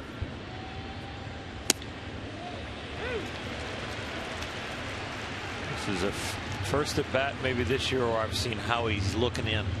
Well, because of the 2 at bats before. Yep. Yeah, he's exactly right. He is looking inside. He got jammed in his first bat, hit the blue base hit. The next at bat, he looked in, he turned on a ball and hit it in the 6 hole. Now he's down 0-2. 1-2 now. And Ureña actually made 2 good pitches, just pitcher's pitches on the first 2. He doesn't want to get jammed and hit a little routine pop-up and not get the run in from third. So he's looking for something to be able to put the barrel on and drive it, at least get a sac fly. To second base. Gordon, Echeverria, safe at first. Bohr could not keep his foot on the bag. Rollins scores. The Greinke drought is over after 22 innings without any runs to work with. Greinke finally has 1, and so do the Dodgers. A tribute Jock Peterson with a good hard slide at second base of really speeding up Echeverria. Check out the slide right here. He's a little bit out of the baseline, but it looks like he might have been able to reach second base, which is what the rule says. Nomar, you're the shortstop. No, I think that slide was fine. Echeverria had definitely enough room to make that play. He just threw it off. He was just offline.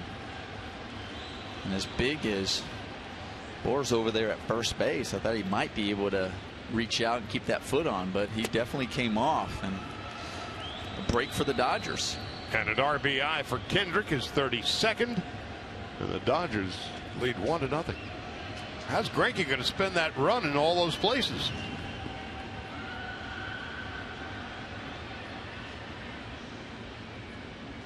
Gonzalez takes high and away. A hit, a balk, a sacrifice. And the Marlins' inability to turn the double play. Greinke and the Dodgers lead 1-0 with 2 out, a run in here in the 5th. Gonzalez into center field for a hit. Kendrick will hold at second base. Gonzalez now 1 for 3. We talked about that outer half where Adrian in his prior at bat was knowing that they're going to stay away from him, maybe thinking the other way, that left center gap, missing him, now making the adjustment, taking it right back up the middle. Up to 81 pitches now. 35 strikes, 18 balls.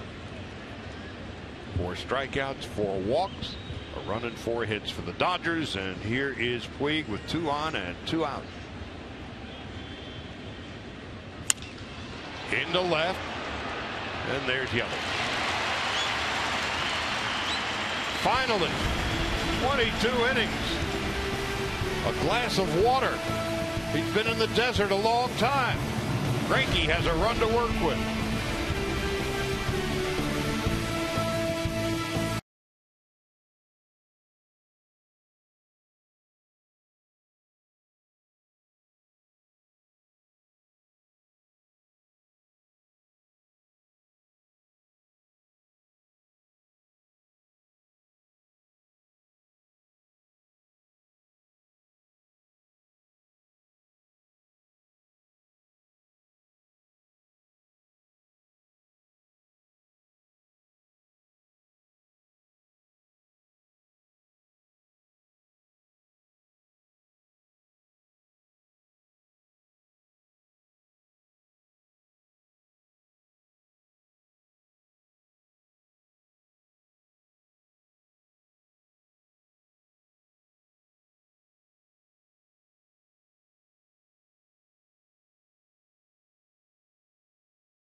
It's Wednesday, July 8th, when the Dodgers host the Phillies and receive your very own Hello Kitty plush, presented by Time Warner Cable. For more information, go to Dodgers.com/promotions.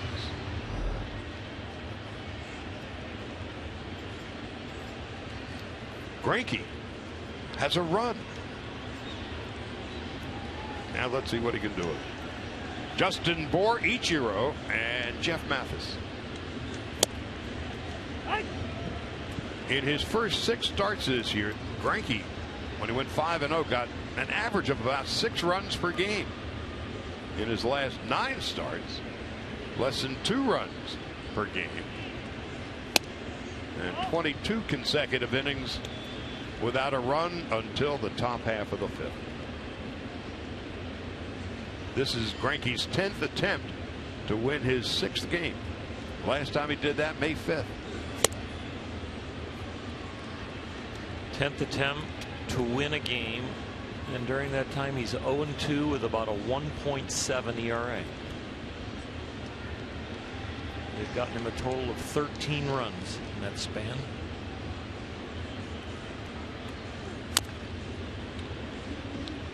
Marlins now with bullpen activity, as Urena is due to hit 4th here in the 5th inning.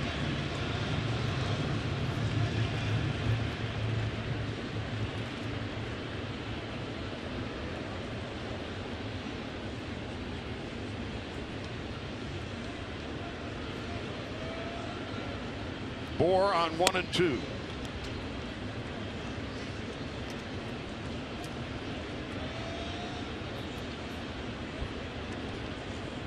Justin Bour is 6'4" and 250 pounds.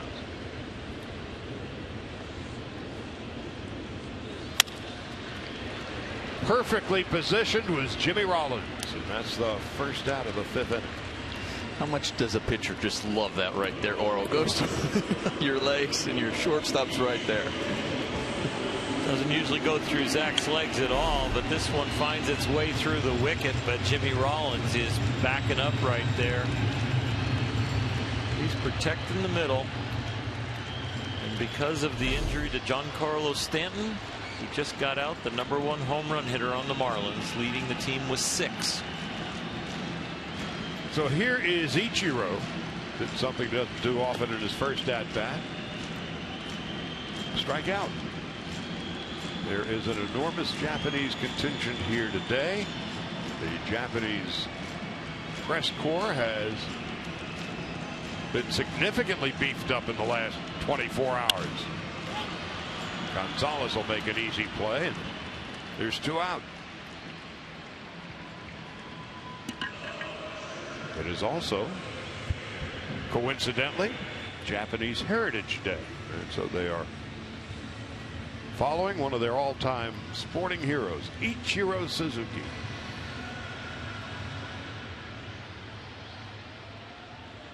Again, he's one of those rare athletes where no second name is required.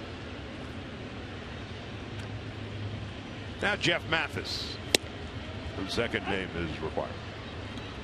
What do you have to say about that? No, Mar.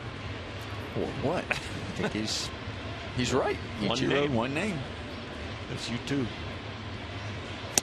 You have a 1-name family. Mia and Nomar. It's a lot easier to ride on a ball that way, just one name. Because Garcia Parra takes up way too much room. And there is an art to signing a baseball, if you've never done it before. Bow back just beneath us.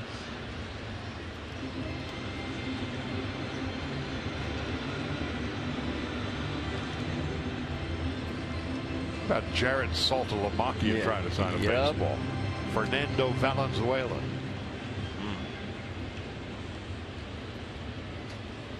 Just a minute, I'll be done with this ball. How about the #3 hitter for the Marlins right now? Yep. Danny Echeverria. 2, 4, 6, I've 8, signed it. 10, People 12, go, 14, wait a minute, 16, I can't read 17 letters. They're like, I can't read it. Yeah, because if I really, I'd still be signing all day. How many letters in your name? 11. Last name. Just the last name, 11. Yep.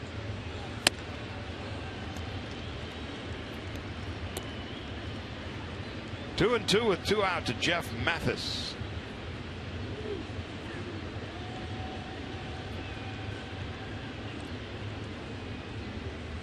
Greinke's 67th pitch.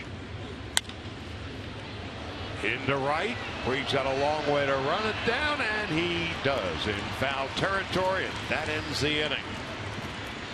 So a shutdown inning for Greinke after the Dodgers score in the top of the 5th. In the 6th, it'll be Grandal, Ethier, and Callaspo coming up.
Visit from an old friend, an old Dodger, Josh Beckett. His day being honored here with the Marlins. This is David Phelps making his 16th appearance for Florida.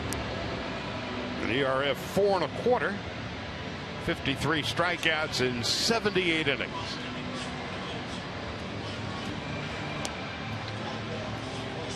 Well, we could set up David Phelps as coming in the game for the Marlins, but I'd rather set up the fact that I think the Dodger offense needs to get some more runs for Zach Greinke, and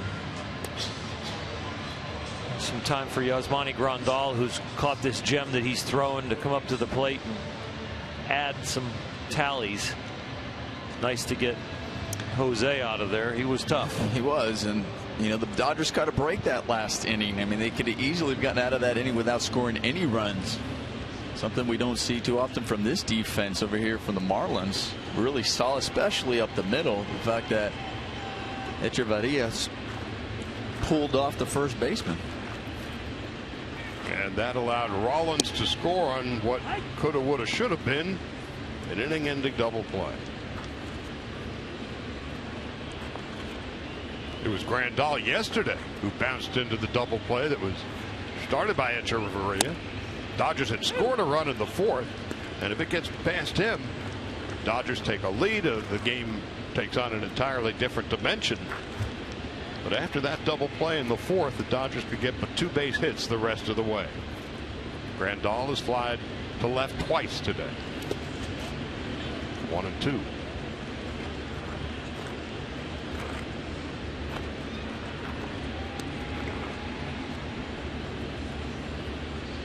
Ethier and Callaspo to follow.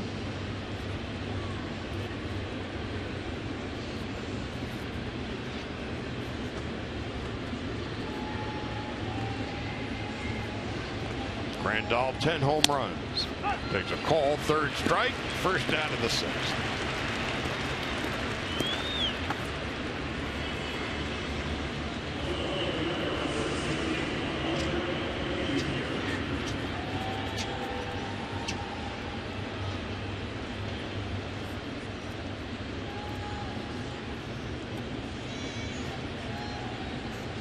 Phelps came over from the Yankees in the deal that sent one-time Dodger Nathan Eovaldi, Garrett Jones, among others.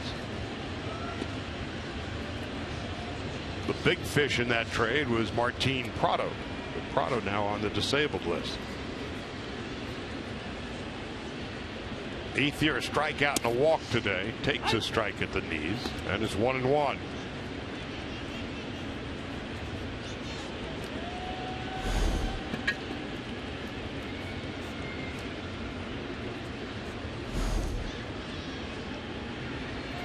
Here's the 1-1. Now 1-2. See a little bit of frustration on Andre Ethier. The pitch before, he was frustrated, thinking that ball was low and was called a strike. But then that pitch right there was one he could handle, and he fouls it off.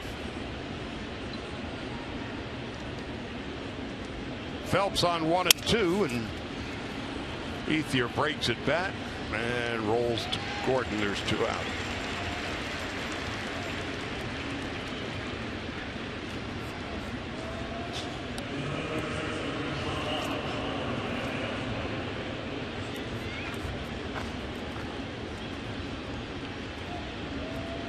Phelps out of St. Louis. 6'2", 200.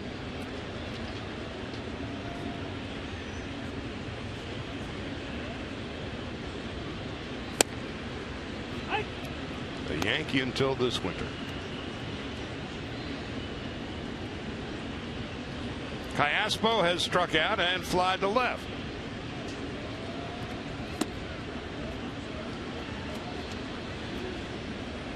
The Dodgers with a tenuous 1-0 lead.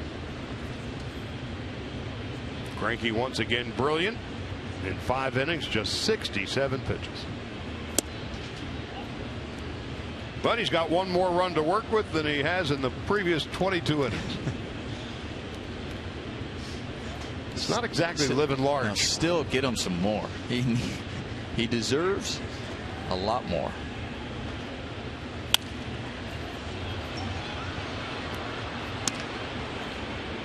Greinke to this point, no runs and 2 hits, 4 strikeouts and a walk. The Marlins have had a grand total of 1 runner in scoring position. Yeah, the base hit by Marcelo Ozuna was really the only hard hit ball. The other hit, D. Gordon, was just a little blooper. First batter of the game for Zach.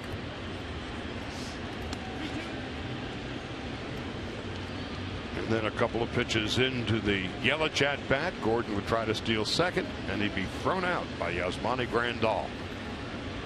On 3-2, inside ball 4. A 2-out walk to Callaspo. Rollins coming up means Greinke will be on deck.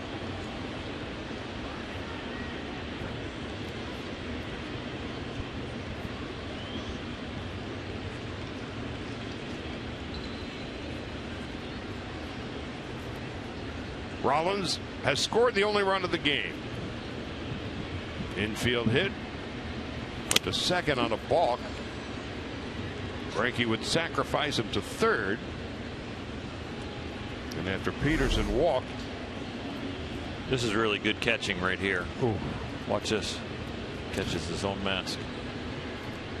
Doesn't feel good. After taking it off, the face mask.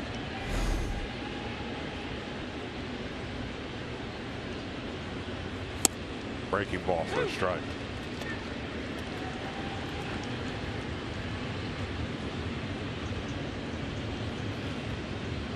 Rollins at the moment hitting .213.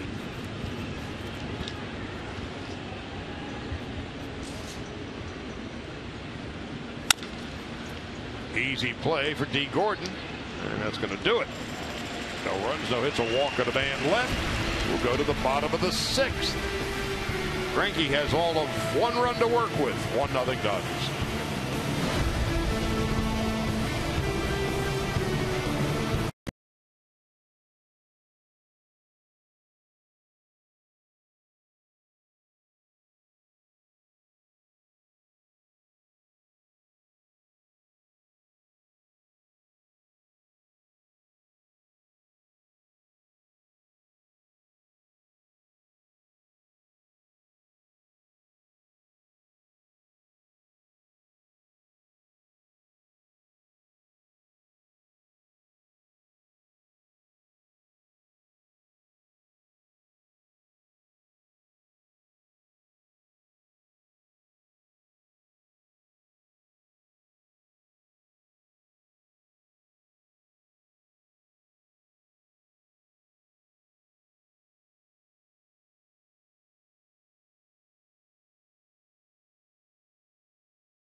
A week from today, when the Dodgers host the Mets, all fans will be invited out to center field prior to the game for an opportunity to take a photo with a Dodger player. For more information, go to Dodgers.com/promotions. Zach Greinke, 67 pitches, 44 for strikes through his first 5 innings. Will be facing pinch hitter Cole Gillespie, then D. Gordon and Christian Yelich. Dodgers 1 run and 4 hits. They've left 7. No runs, 2 hits. The Marlins have left 2. Gillespie called up the other day when Giancarlo Stanton was placed on the disabled list. He and former Dodger Miguel Rojas called up. Donovan Solano sent down when Stanton went to the DL, and Stanton is out till August sometime. Gillespie was hitting well at AAA at the time of his call-up. He's a veteran. He's a vagabond. He's been around a while. Puig running on over toward right. The wall appears to be okay. He was trying to run through that wall, wasn't he? I mean, he went a long way. Keeping the eyes and takes a glance at the wall.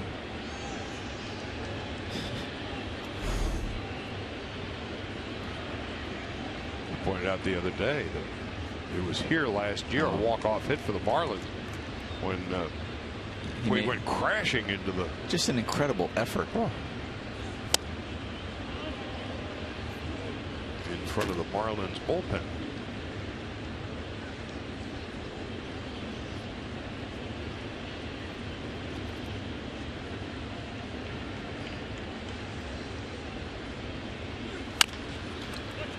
Comebacker. 1 out in the 6th.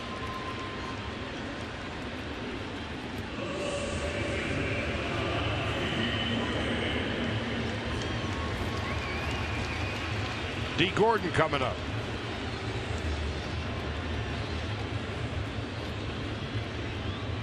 So Phelps goes an inning, strikes out a batter and walks a batter.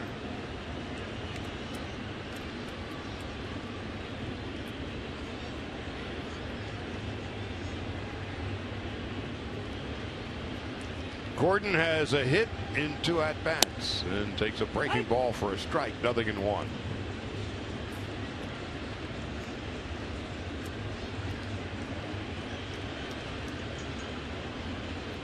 D leads the majors in batting average and hits.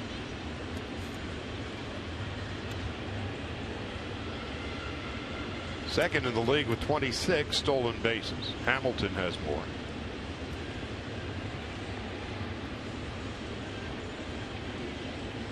.356 for Gordon. Into left. Ethier makes a tremendous catch. A couple of feet fair. If it gets past Ethier, no telling how far D. Gordon would have gone. First of all, Ethier just gets a great first step on this ball. Keeps the eye on it. Sacrifices the body. Throws his body at it, makes an unbelievable catch as we have a look at the Morongo slow-mo cam. Robbing D. Gordon of extra bases. With Gordon's speed, it's safe to say at least 3. Ethier's made great plays before 2011, a Gold Glove winner. And Yelich takes a ball.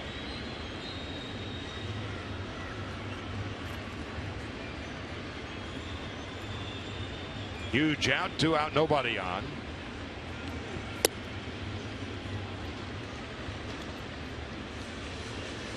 For Greinke, 4 strikeouts and a walk today.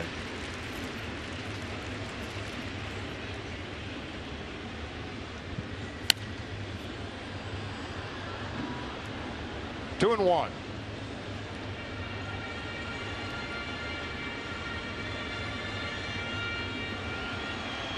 The lefty Mike Dunn.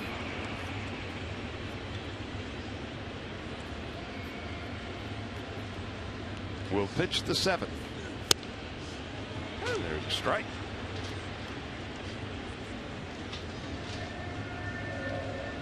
Yelich yesterday, 4 for 4. It was the second 4-hit game of his young career.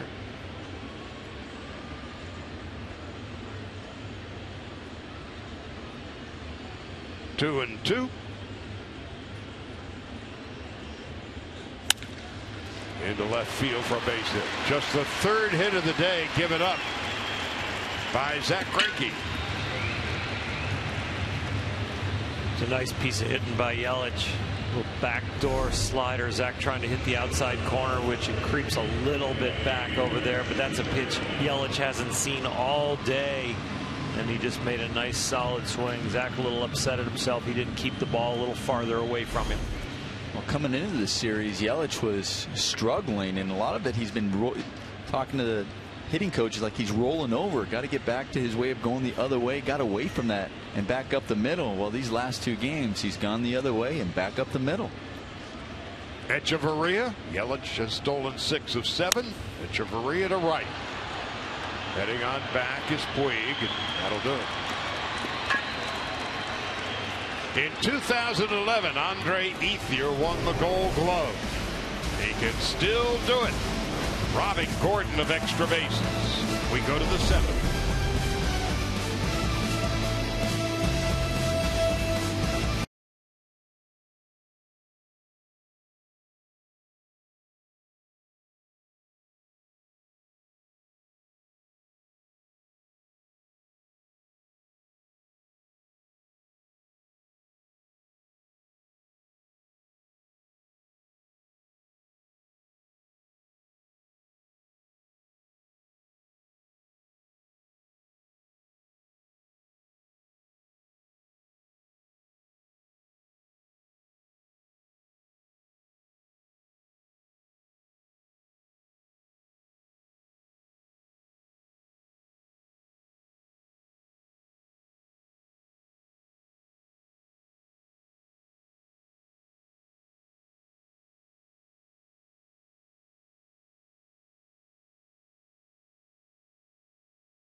Impressive, carrying over the year that he had last year. 25 games, 342 average, 6 long balls, and 17 runs driven in the month of June, guys. Justin Turner has been nothing if consistent. Getting the day off today. What the Dodgers try to do is play him no more than 3 or 4 games in a row. And so he has a Sunday day of rest. Well, Lana was touching on how consistent he's been in June. But he's really been consistent since he's put on that Dodger uniform. He has been such a pleasant surprise when you consider basically he was sent to the street by the Mets. Turner hitting .340 last year. And Greinke leading it off, fouling it back. 0-1 against Mike Dunn.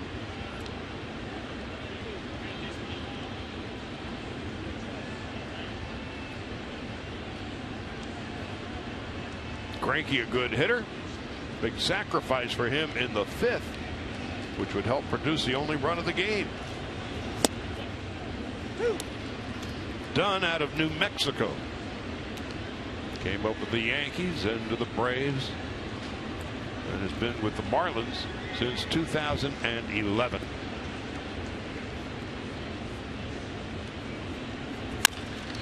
In the hole, Echeverria is going to have a long throw, and Greinke beats it out.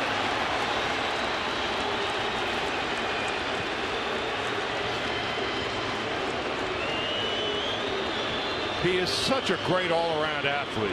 When he had to step it up on the way to first? He did. Jennings wants a replay. We get the first look at it right here. Echeverria, nice job getting to the hole. His back foot slips a little bit, but a really strong throw, and looks like it's really close. My heart says he's safe. My eyes say he's out. I think they may have gotten him. I think it might have been in the glove before that foot hits. Just make sure that Bohr stayed on the bag also.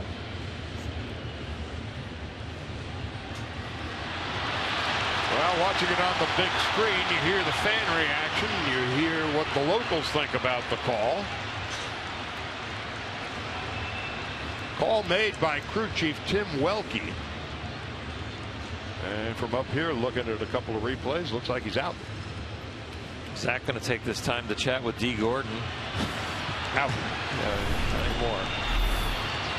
Conversation comes to a quick end.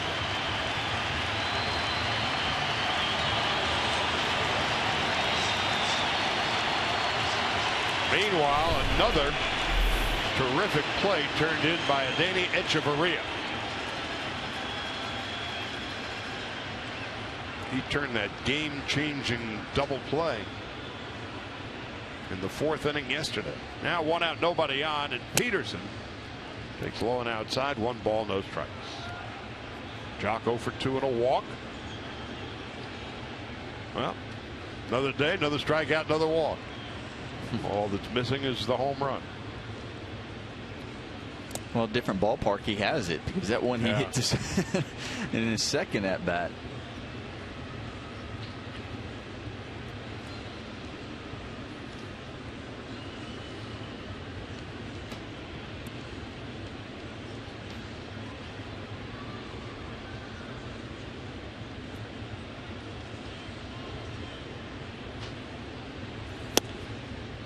There's a strike.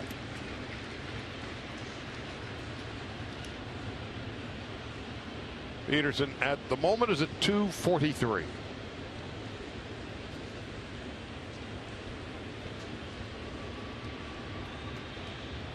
Dunn now 30 years old as Peterson fouls it off to the left. Out of New Mexico. In 2010, he came to the Marlins along with Omar Infante for Dan Uggla.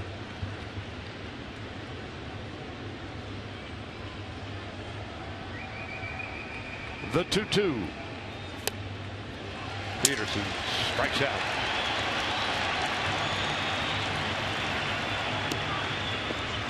'91st time Peterson has gone down on strikes. I think the bat takes the brunt end of this strikeout.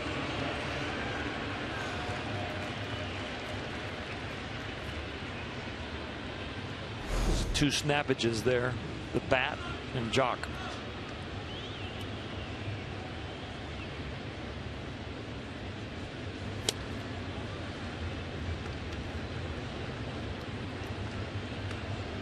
Two out, nobody on. Howie Kendrick 2 for 3. Fielder's choice in his last at bat produced the only run of the game.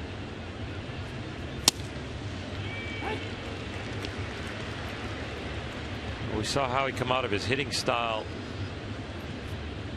earlier in the game because he was getting a lot of fastballs in from righties running in there. And I think right here you're going to see him try and go to the opposite field, work the right side.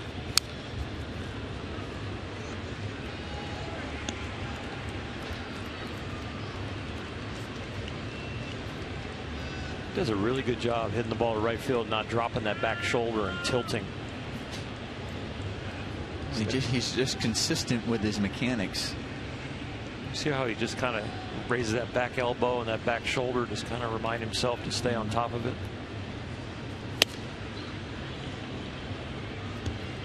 Dodgers this year have won 10 games by way of shutout, and they have lost 6. They lead 1-0. Kendrick is the hitter. The count is 2-2, and Gonzalez is next.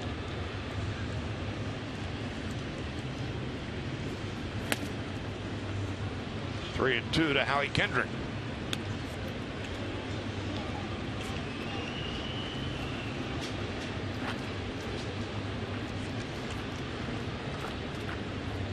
Dodgers this year against left-handed pitching hitting .244. 13 points lower against right-handers at .257. Kendrick lives to see another pitch.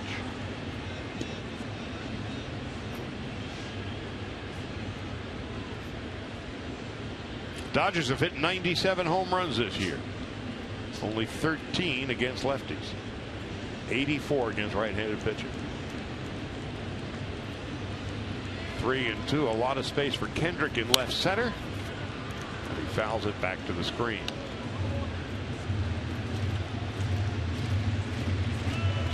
The Marlins have 3 terrific defensive outfielders. Yelich in left, Ozuna, and Ichiro.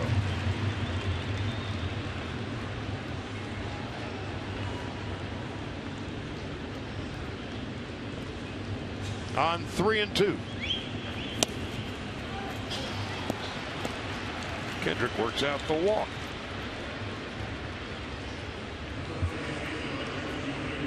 On base all 4 times today, Howie Kendrick, including the fielder's choice. 1 for 4 yesterday. And 4 out of 5 on Friday.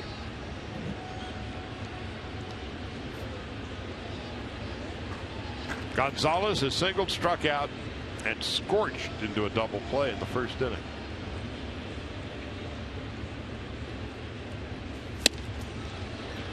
Swinging for the downs, and Gonzalez comes up empty.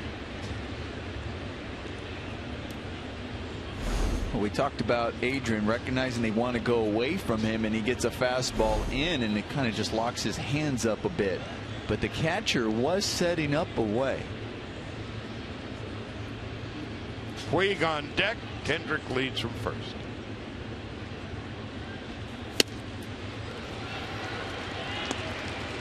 A little late. It's 0-2. Adrian rarely gets it wrong on how someone is going to pitch him. He studies so much and really looks at the tendencies and understands how he's swinging the bat that day.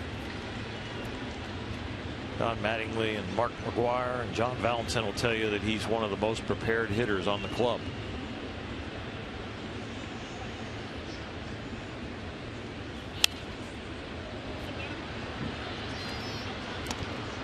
In Don's scrum today, he talked about Yasiel Puig, about Yasiel needs to become more of a guy that is not so reactionary to what pitchers are doing to him, but more going up there with a plan. Yasiel came on the scene in a splash, and now the league is kind of adjusted back to him, and his statistics kind of show that he's kind of down to more normal production. To get back to that exceptional production, he's going to need to have a plan on a daily basis and an at-bat basis.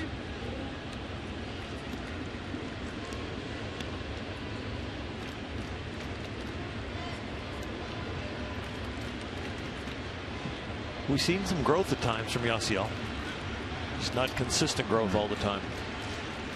At times we've seen 2 steps forward and sometimes with a step back. 1-2. Kendrick leads from first. 1-0 Dodgers. Top of the 7th, and Gonzalez drills one to left center field. It is deep, and it is 1 hop off the wall. Kendrick rounding third. He is on his way home, and he will score. Adrian Gonzalez with his 23rd double of the year, his 48th run batted in, and the Dodgers take a 2-0 lead.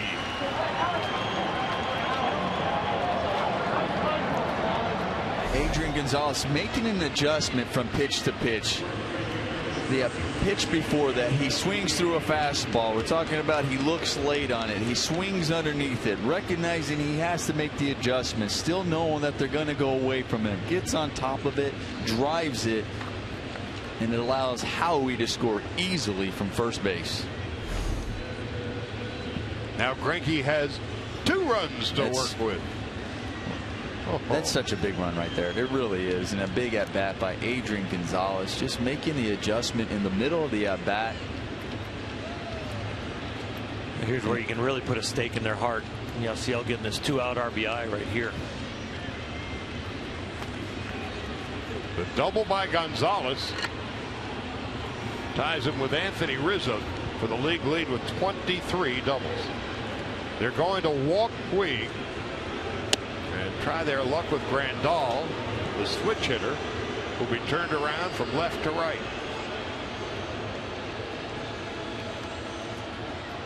There's so many Yasiel fans here that the Marlins are getting booed for intentionally walking him.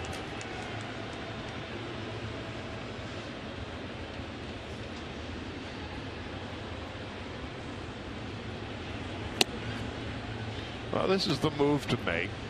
Grandal batting from the left side, 274, all 10 of his home runs. Hitting 208 from the right side. Is 5 for 24, no home runs, no RBIs.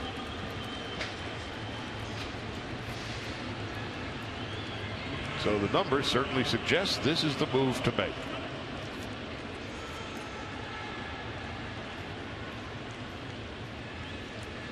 Greinke bounced out, thrown out on a very close play. Peterson would strike out, and then the inning got interesting. Kendrick would walk.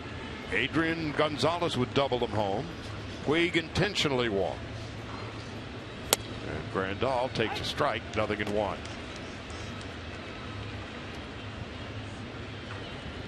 All of his home runs and all of his RBIs has come as a left-handed hitter. Gonzalez and Puig lead from second and first.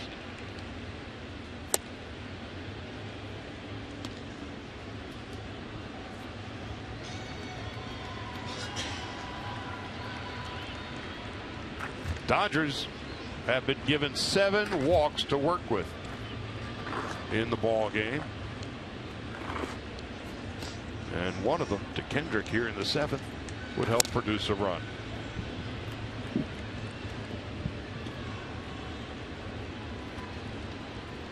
The Dodgers average about 4 walks per game. They've walked more than any other team in the league. That's Gonzalez. Puig is at first, 2 out, a run in.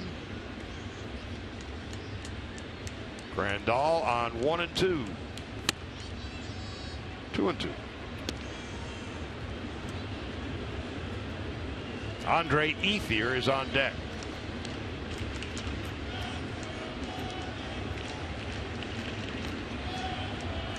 Ethier 0 for 2 and a walk. Dunn's 30th pitch of the inning.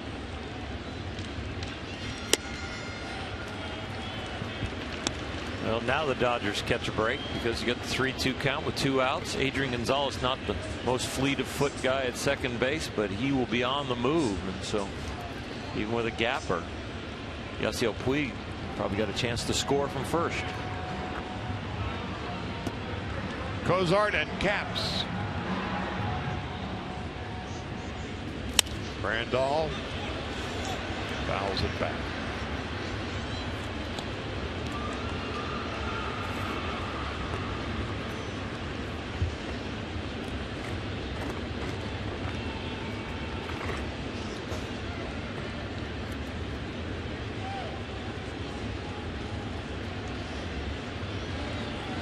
Giants and Rockies coming up in a little less than an hour in San Francisco. Dodger lead over the Giants is 1. There go the runners. Here comes the pitch. Outside, ball 4, and the bases are loaded.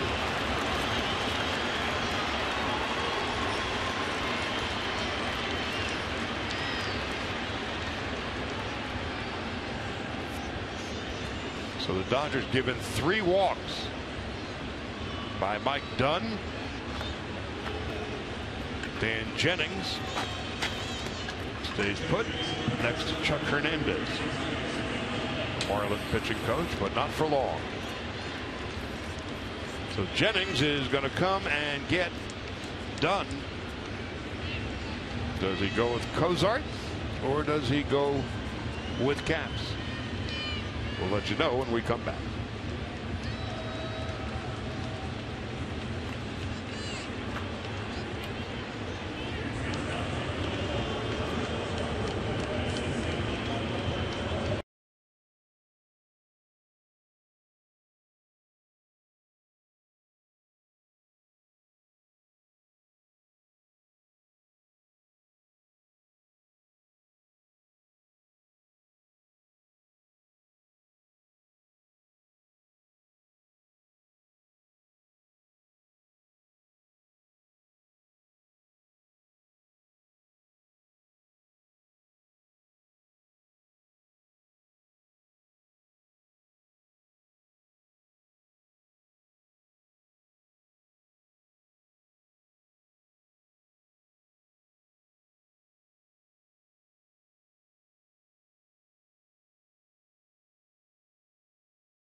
loaded. Scott Van Slyke about to pinch hit. Let's go back to Friday where he hit a home run in the second inning.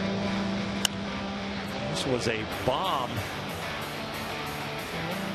that put the Dodgers up 2-1. And they're looking for that kind of production right now to get Zach Greinke with an even larger lead. So here's Van Slyke against Caps, who was murder on the Dodgers yesterday. Pitched the 8th inning. Retired the Dodgers in order, 9 pitches and 2 strikeouts. With his unique delivery and quite an ERA. So the bases are loaded, and here's a chance for Van Slyke to blow it open. Batting for Ethier. A meager 97.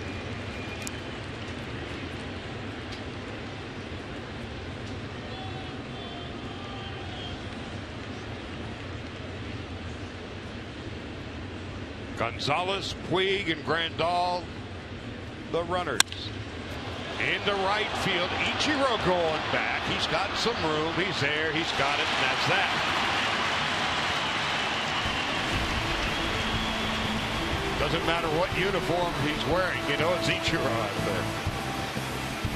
Adrian Gonzalez with the 2-out double, plating Howie Kendrick. And we have arrived at the 7th inning stretch, and the Dodgers have a 2-0 lead.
We arrive at the 7th inning stretch.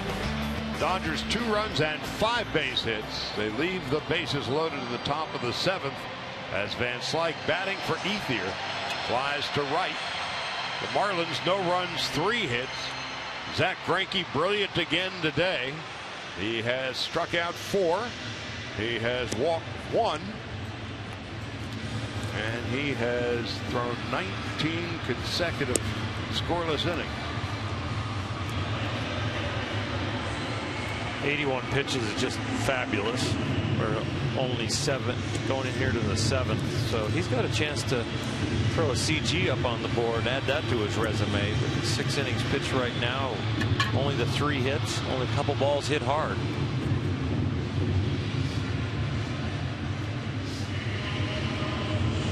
81 pitches and 53 for strikes.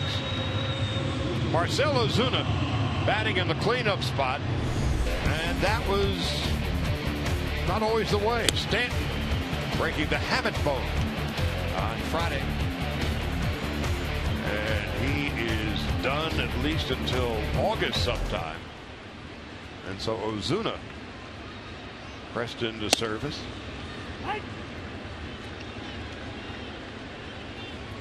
And this afternoon, Ozuna's line to right and single to right.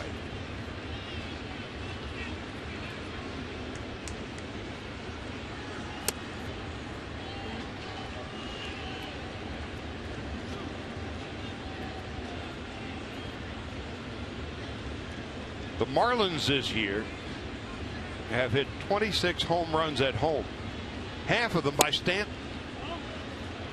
So the rest of the group has a total of 13 home runs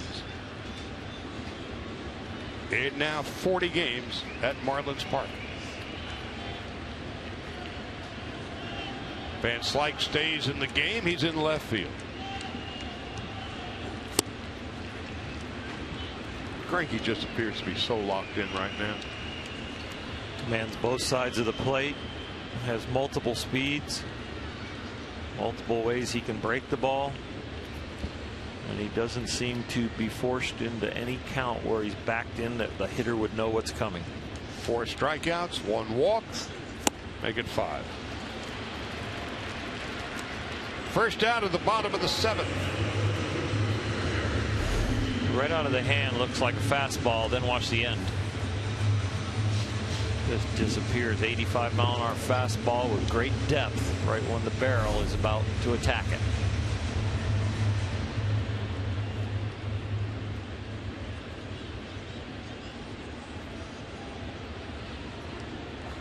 it. A positive statistical sign for the Dodgers, who, when leading after 7 this year, are 30-6. The Marlins, when trailing after 7, are 0-37. 1 out in the bottom of the 7th.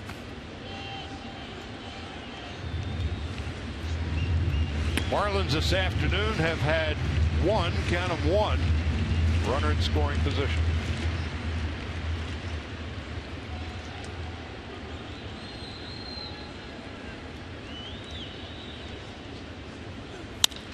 Dietrich to left, and Van Slyke is there.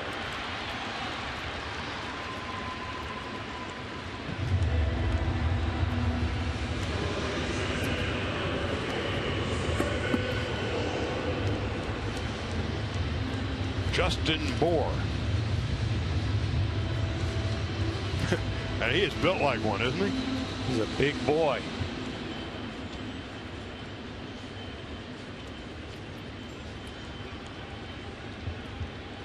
.64 and 250. And he's got some tree trunk legs. Fair ball headed to the right field corner.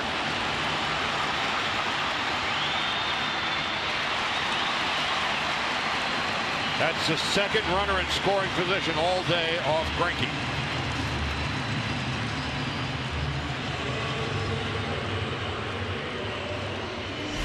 Well, Justin Bour just turns on this pitch. Ball was supposed to be on the outer half. It breaks over in the middle of the plate to the inner half. He just turns on it. You know, he's a big man running, going, all right, you've seen Yasiel Puig get to that ball and knowing he's got a strong arm. Wouldn't mind having him run on 4th and 1.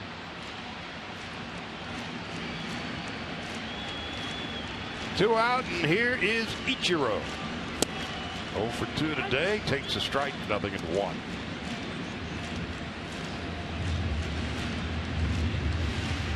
Or are you giving him anything to hit here? I know it's Ichiro, you don't mind, you're up by 2. I'm not going to give him anything to pull. As if I'm going to have this game tied up, I'm going to make him beat me to the opposite field. Right. So I don't think Zach will throw him anything soft. If he does, it's going to be something way down and in that he'll swing and miss at, or swing over the top of. Ichiro, 1 home run, 11 runs batted in. Has struck out, bounced to first. He's the tying run at the plate. 2 out in the bottom of the 7th. Stays away. Pedro Baez came back on Friday night, pitched the 9th and struck out the side. Missed almost 6 weeks.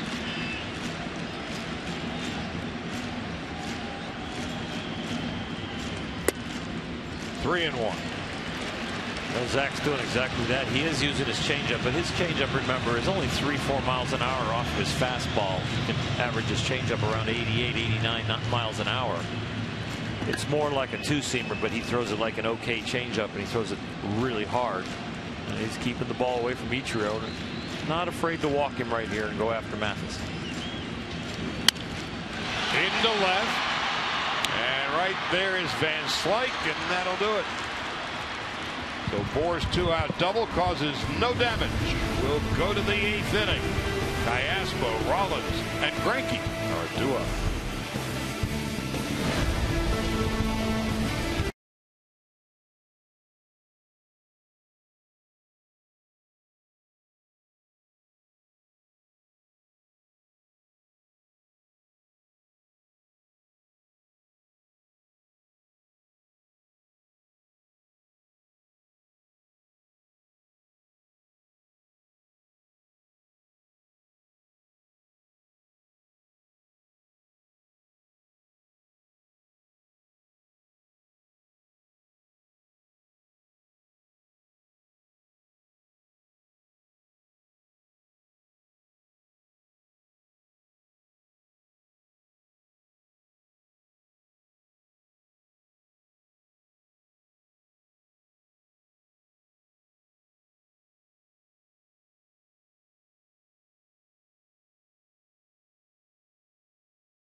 On Sportsnet LA is brought to you by Jack in the Box.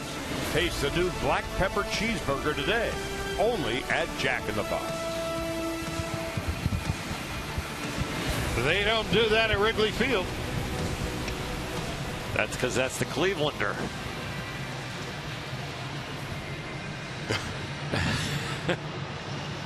Rick Honeycutt on the phone, probably chatting about possibly Kenley Jansen, or is Zach Greinke done?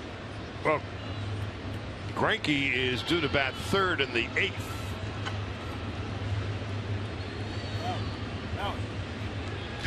Callaspo is the hitter. He has walked, flied to left, and struck out. And Carter Capps, who came in, the bases loaded and 2 out, induced Van Slyke to fly to right. Begins the 8th. Dodgers 2-0. And that's going to be a base hit into the corner in left. Callaspo doesn't have a world of speed. And Yelich, a great arm, a Gold Glove winner. Capps providing the velocity, and then Callaspo, look how short he is to the ball.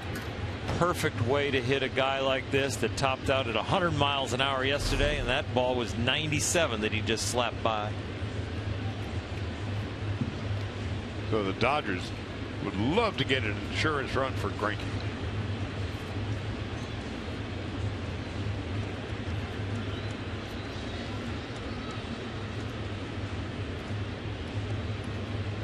Rollins 1 for 4 and has scored 1 of the 2 runs for the Dodgers today. 2 runs and 6 hits for the Dodgers. They've left 10. Marlins no runs, 4 hits, and they've left 4. Rollins takes a 98-mile-an-hour fastball high and away. 1 ball, no strikes. So a wry smile on Zach Greinke as he was coming up the steps of the dugout. I think he's anticipating hitting this 100-mile-an-hour fastball on the mound. Well, there's nobody warming in the bullpen. He looks like he is going to relish the opportunity. Silver Slugger, Gold Glove, Cy Young. He's got the trifecta of awards. Not a bad resume, huh? Pretty good.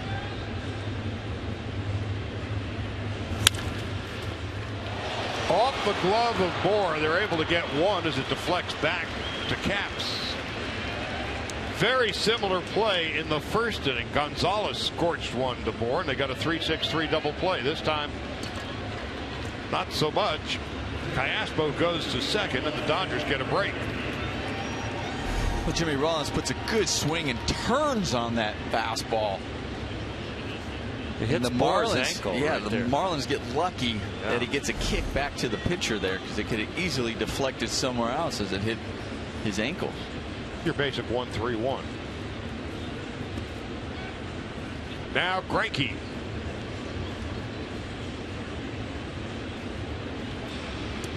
Zach, a sacrifice in the 5th inning. Helped produce the first run of the game.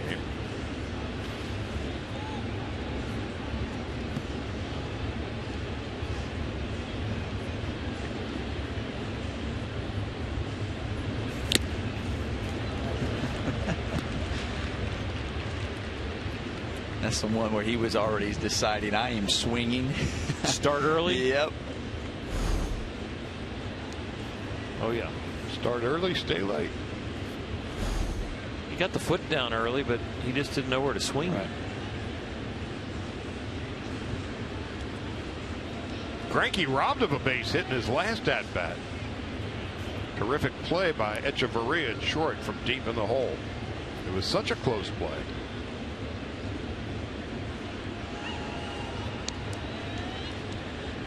That it required a replay.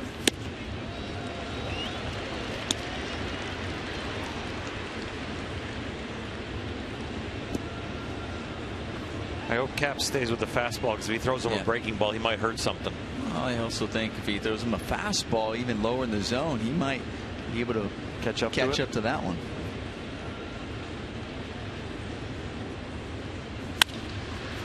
Look at that. Into center field. Callaspo better hurry on back. Callaspo looked like he thought there were 2 outs there, and I think Lorenzo Bundy yelled at him. Yes. Where are you going? Yes. Watch Callaspo here. All right, there it is. Now he sees Lorenzo yelling at him. Whoa. So 2 out. And Jock Peterson coming up. 0 for 3 and a walk. Peterson hitless in 4 at-bats yesterday.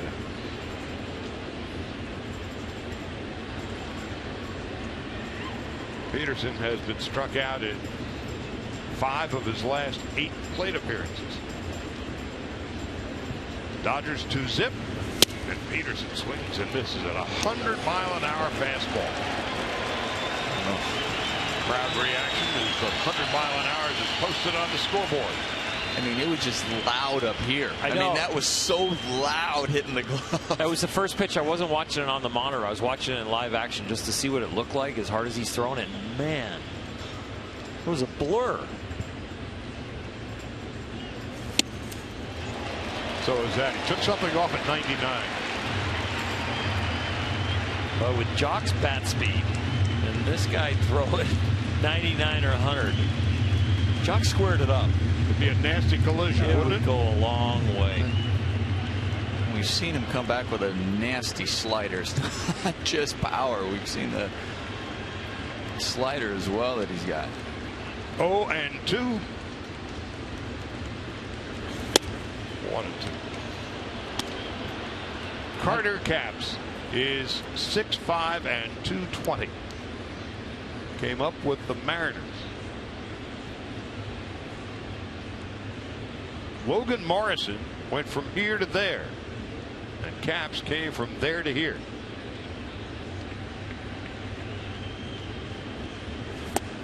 And Peterson has been struck out for a third time today. 6 times in the last 2 games. No runs, 1 hit. We go to the bottom of the 8th, and the Dodgers lead it 2-0.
Game summary. This is how we got here. Kendrick 2 for 3. Gonzalez, big insurance RBI double in the 7th. And Greinke has now gone 20 consecutive innings without giving up a run. And today, after 22 innings without getting a run, he finally got one. In fact, he's got 2 to work with.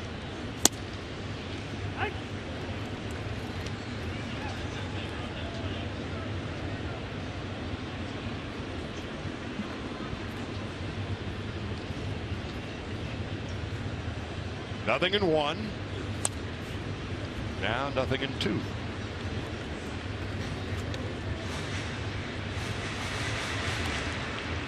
Mathis.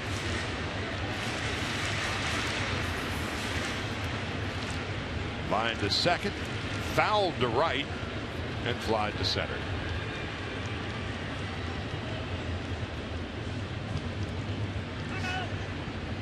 Time called by home plate umpire Todd Tichenor. Tichenor out of Lincoln, Nebraska, in his 4th big league season.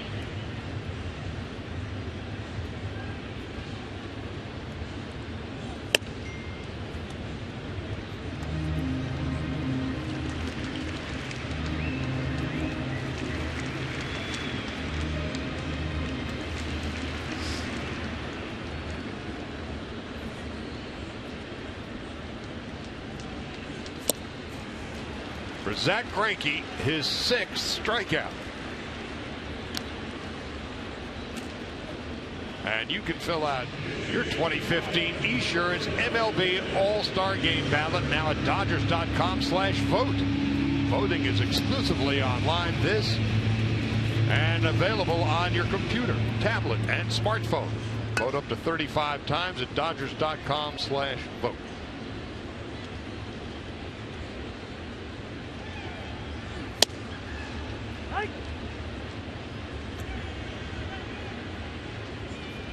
Jeff Baker,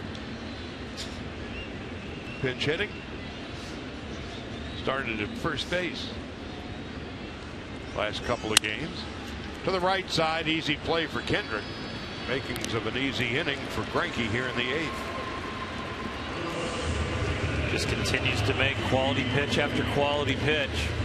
Really not even having to break a sweat. Getting ahead of hitters, being able to finish them off. And Don Mattingly wants to have a chat.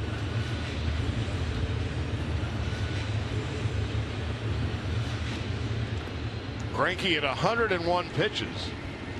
And it's the end of the line for Zach Greinke, who goes 7 2/3, strikes out 6, walks 1, and gets a big ovation from a lot of Dodger fans here at Marlins Park.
the Pacific time zone, and we'll be back with you tomorrow.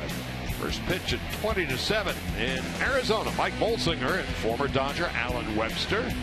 Tuesday, Carlos Frias and former Dodger Ruby De La Rosa. Wednesday, Brent Anderson and Robbie Ray. Off day on Thursday. Then the Mets are in over the weekend. That's the 76 Dodger calendar. So with 2 out and nobody on, and Greinke firmly in control, the 101st pitch would be his last. So it's the lefty, Libator, to Gordon, 1 for 3. And he tried to go around, but didn't go around. It's a strike, 0-1.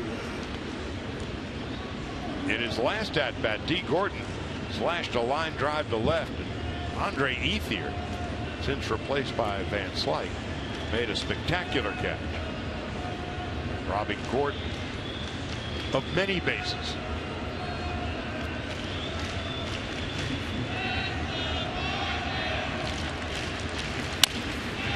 Little number, Libator better hurry. He throws, and he's got him, and that will end the inning.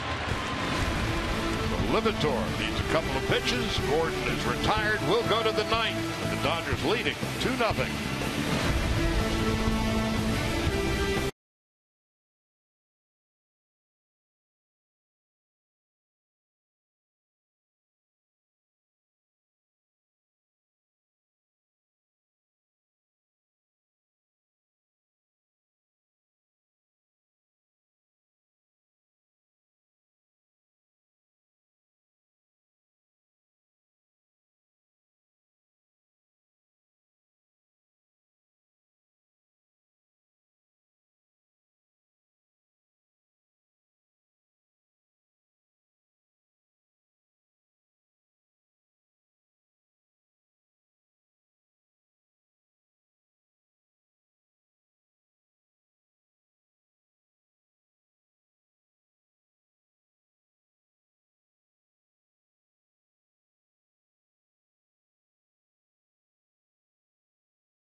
As we go to the 9th, Dodgers looking to tack on a run or two if they can against Sam Dyson. He has 3 wins, also 3 losses. A .232 opponent's batting average, and the Dodgers saw him on Friday night. Pitched an inning, gave up a hit, and struck out a batter. Kendrick, Gonzalez, and Puig will bat. Well, we know they're glad to see Carter Capps gone. Ooh, it was an interesting at bat, 97 to 100 miles an hour, and then that slider that looks like it just falls off the table after blinking through hundreds.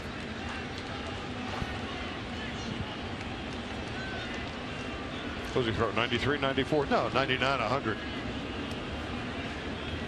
And he jumps and releases it close to you. Like it's right in front of your face. Here's 100. There's Kenley.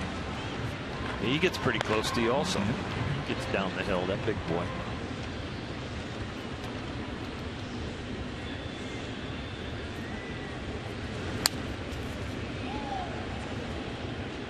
Oh, and 2 to Howie Kendrick. 2 for 3, a walk, an RBI, and a run scored today. It's been a good weekend in Florida for Kendrick. He had 4 hits on Friday night. 1 last night, a couple of hits, an RBI, and a run scored this afternoon. But Dyson does away with him.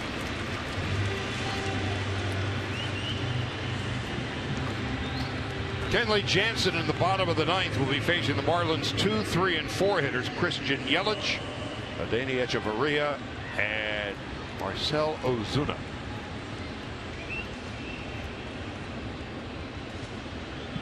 Gonzalez has hit the ball well today.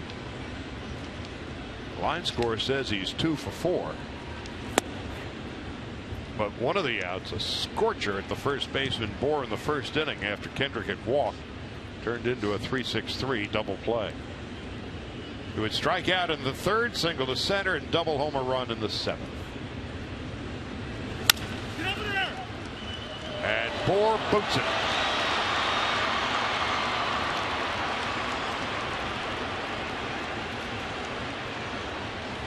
Bohr made a great play in the first inning. The last two have been adventures.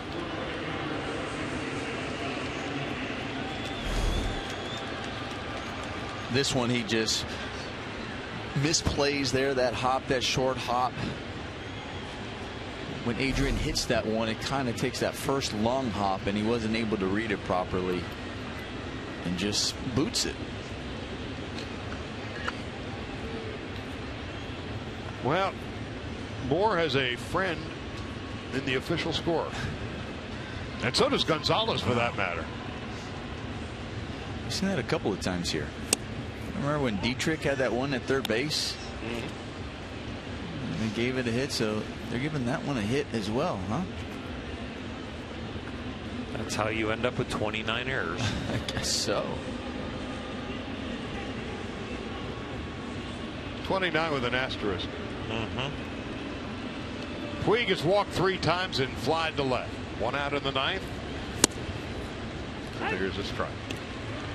So we talked a lot about Zach Greinke's run support. If the Dodgers would have gotten him these 2 runs that they got today in the 9 starts prior, he'd have left the game 2-1 ahead, 2-1 ahead, 2-1 ahead, 2-1 ahead, down 5-2, 2-1 ahead, 2-2, 2-0 ahead, and 2-0 ahead. He would be 7-1 with 1 no decision if the bullpen would have done their job after all those scores. So that would make it, what, 12-3 on the season? At the end of tonight's game, he would be 13-3 if they'd have just gotten him 2 runs a game and the bullpen did the job. Is that too much to ask? With a 1.58 ERA, wow, leading all of Major League Baseball. Actually having a season that like Clayton Kershaw had last year, and also having a season that's one of the best first half pitching performances in the history of the game. Greinke entered the game with the lowest earned run average in baseball at 1.7. He left the game with a 158 earned run average. So you're telling me he's good? You know, it's a real long story that can be told with really short figuring. Yep, he just hasn't gotten much support, but he's done an amazing job. And that guy right there, AJL's Clayton Kershaw. Clayton had that kind of year last year. After missing the first 5 starts or so, gets through the wickets. Gonzalez goes to second. Oh, and Zach won the Cy Young in the American League for Kansas City in 2009. He was only 16-8. They didn't support him real well, but statistically he was fantastic. Won the Cy Young. Well, the only stats that a pitcher can control: earned run average, batting average against strikeouts, walks. 1 loss is in the hands of others as often as not. In 09 in the American League, which is usually about a half a point harder to pitch in because of the DH, Zach's ERA was 2.16. So if you like those calculations, you bring that into the National League, it's right around where he is right now.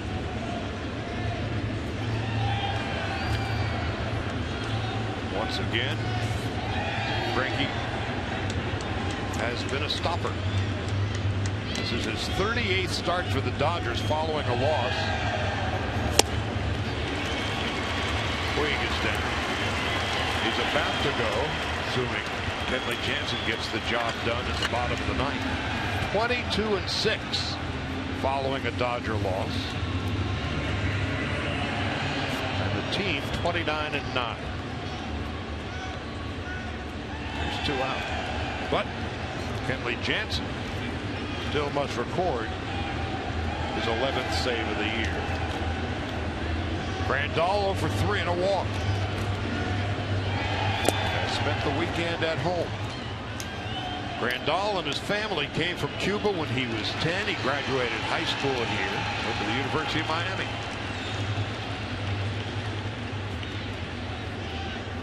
Wide to left twice, took a call, 3rd strike, and walk.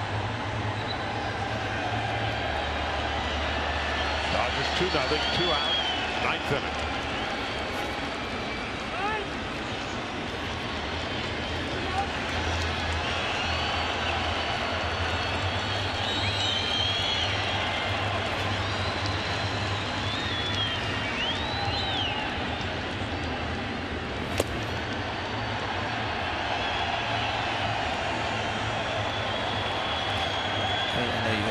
Jansen warming up over there in the bullpen, but I sure would like to see the Dodgers be able to try to get this run in here.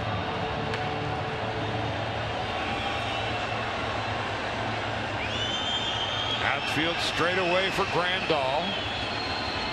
10 home runs, 26 runs batted in. Gonzalez leading from second. And there's a strike. 2-1. Van Slyke on deck.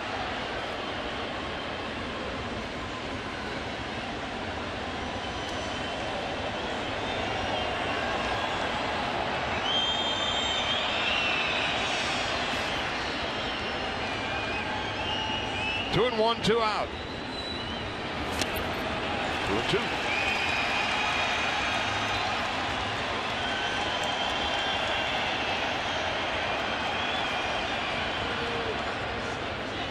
If Jansen can keep the Marlins off the board, the Dodgers will have recorded their 11th shutout of the season.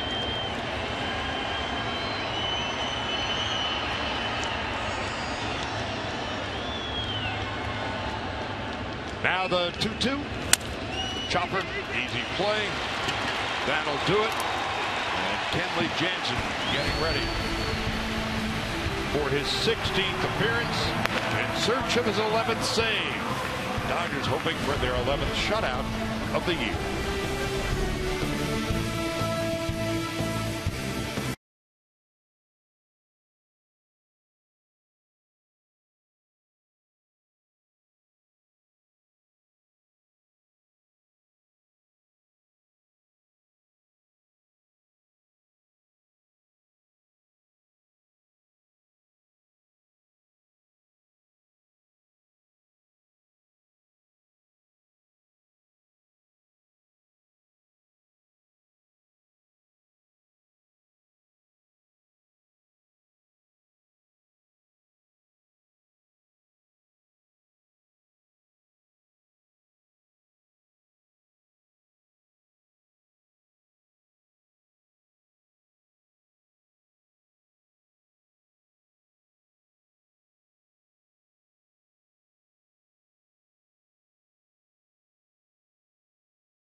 Behind the scenes and get an inside look at the day in the life of Rick Monday.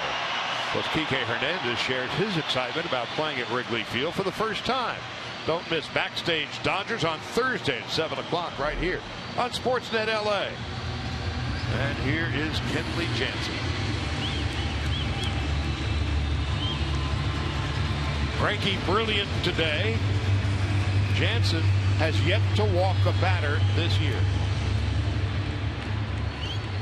A 104 opponent's batting average against Jansen. He has given up 1 run and 5 hits in 14 2/3 innings.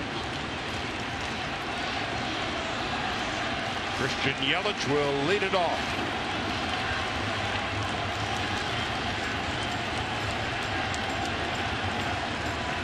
Dodgers looking to go 4-3 on the road trip and go to Arizona. 3 games with the D-backs. Off on Thursday next weekend. The Mets are in town. Yelich 1 for 2 and a walk.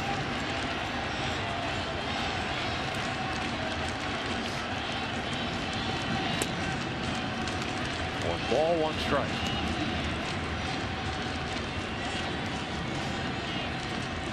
.24 strikeouts and no walks for Kenley Jansen.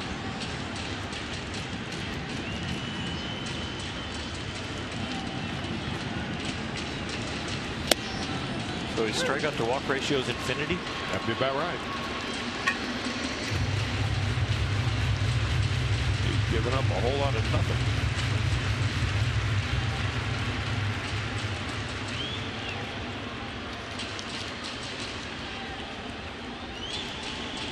Echeverria on deck, and then Ozuna. Fair ball.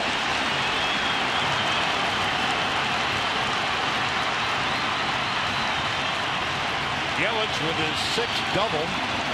4 hits yesterday, 2 for 3 today. The Marlins are in business in the bottom of the 9th. Yelich is starting to look like the player we saw last year, not the one that's been in the slump the first half of this season. He continues to go the opposite way, shorten his swing, just put the barrel on it, and use his legs and his speed.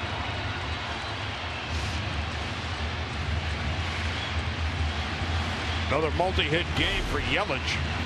In the first 41 games this season, the kid from Westlake High School was hitting but .218 and 6 multi-hit games. In the last 16, he's hitting well over 300.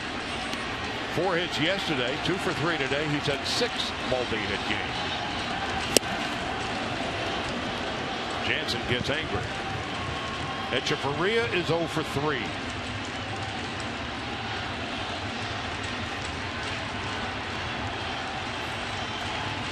Ozuna on deck. Dietrich to follow. Dodgers 2-0. Bottom of the 9th. 0 and 2.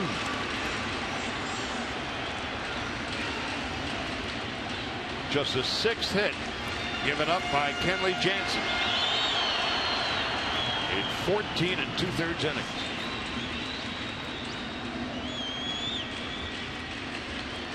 The former catcher from Curacao.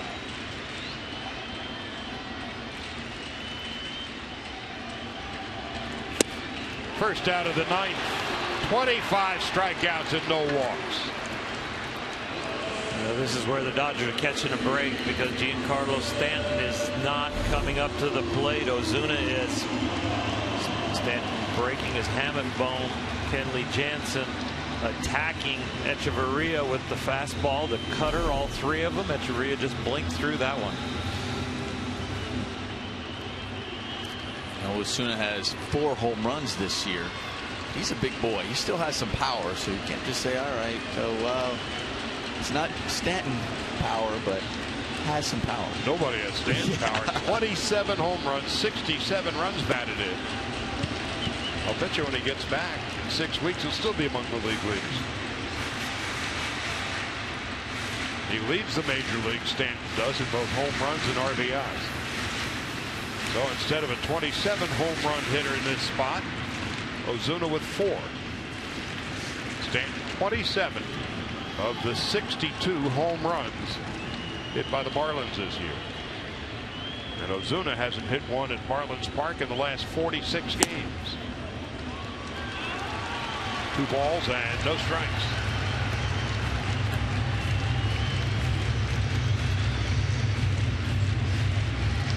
Derek Dietrich on deck. The leadoff double for Yelich. He's at second. 1 out, bottom of the 9th.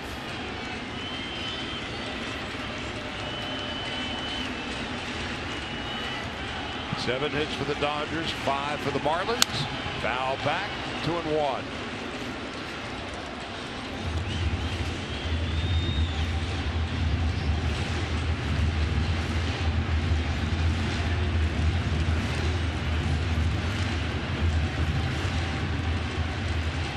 Jansen has not pitched since Thursday.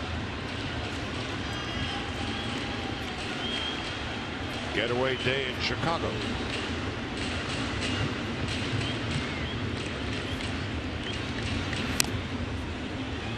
There's a foul tip, and the count's 2-2. Kenley choosing to go strength against strength with all three of the hitters so far this inning. With Yelich, cutters away, he ended up getting the double. With Echeverria, he went right after him with the cutters and got him with a strikeout looking. And now here with Ozuna, all cutters. That one he missed his spot, came inside, but stole a strike with the foul ball. 2-2. 12th pitch in the bottom of the ninth.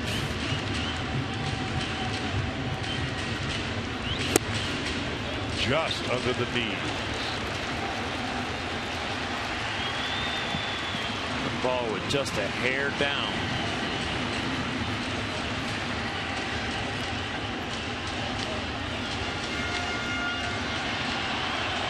We talked about how the offense felt the pressure getting some runs for Zach Greinke. I think Kenley Jansen's feeling a little bit of it too, knowing how important it is to finish this game off for the team and especially for his starting pitcher.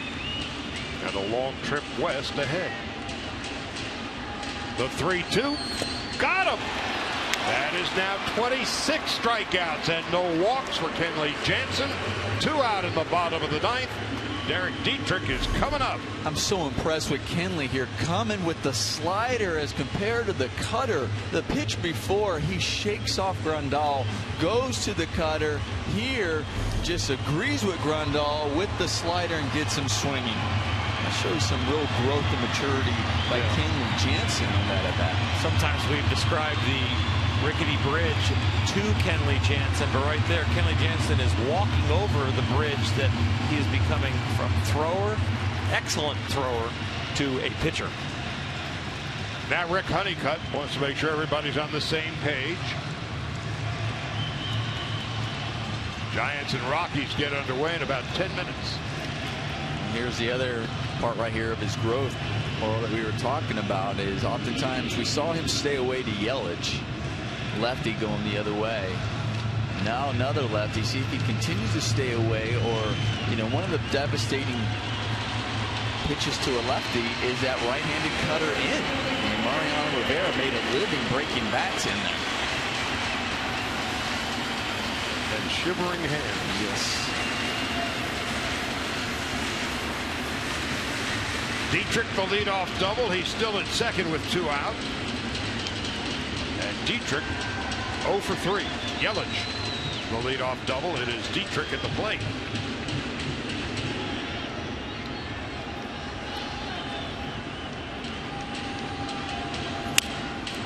Popped up. Callaspo. It's going to be Grandal making the play. Kenley Jansen with his 11th save, and for the first time since the 5th of May, Zach Greinke wins a game.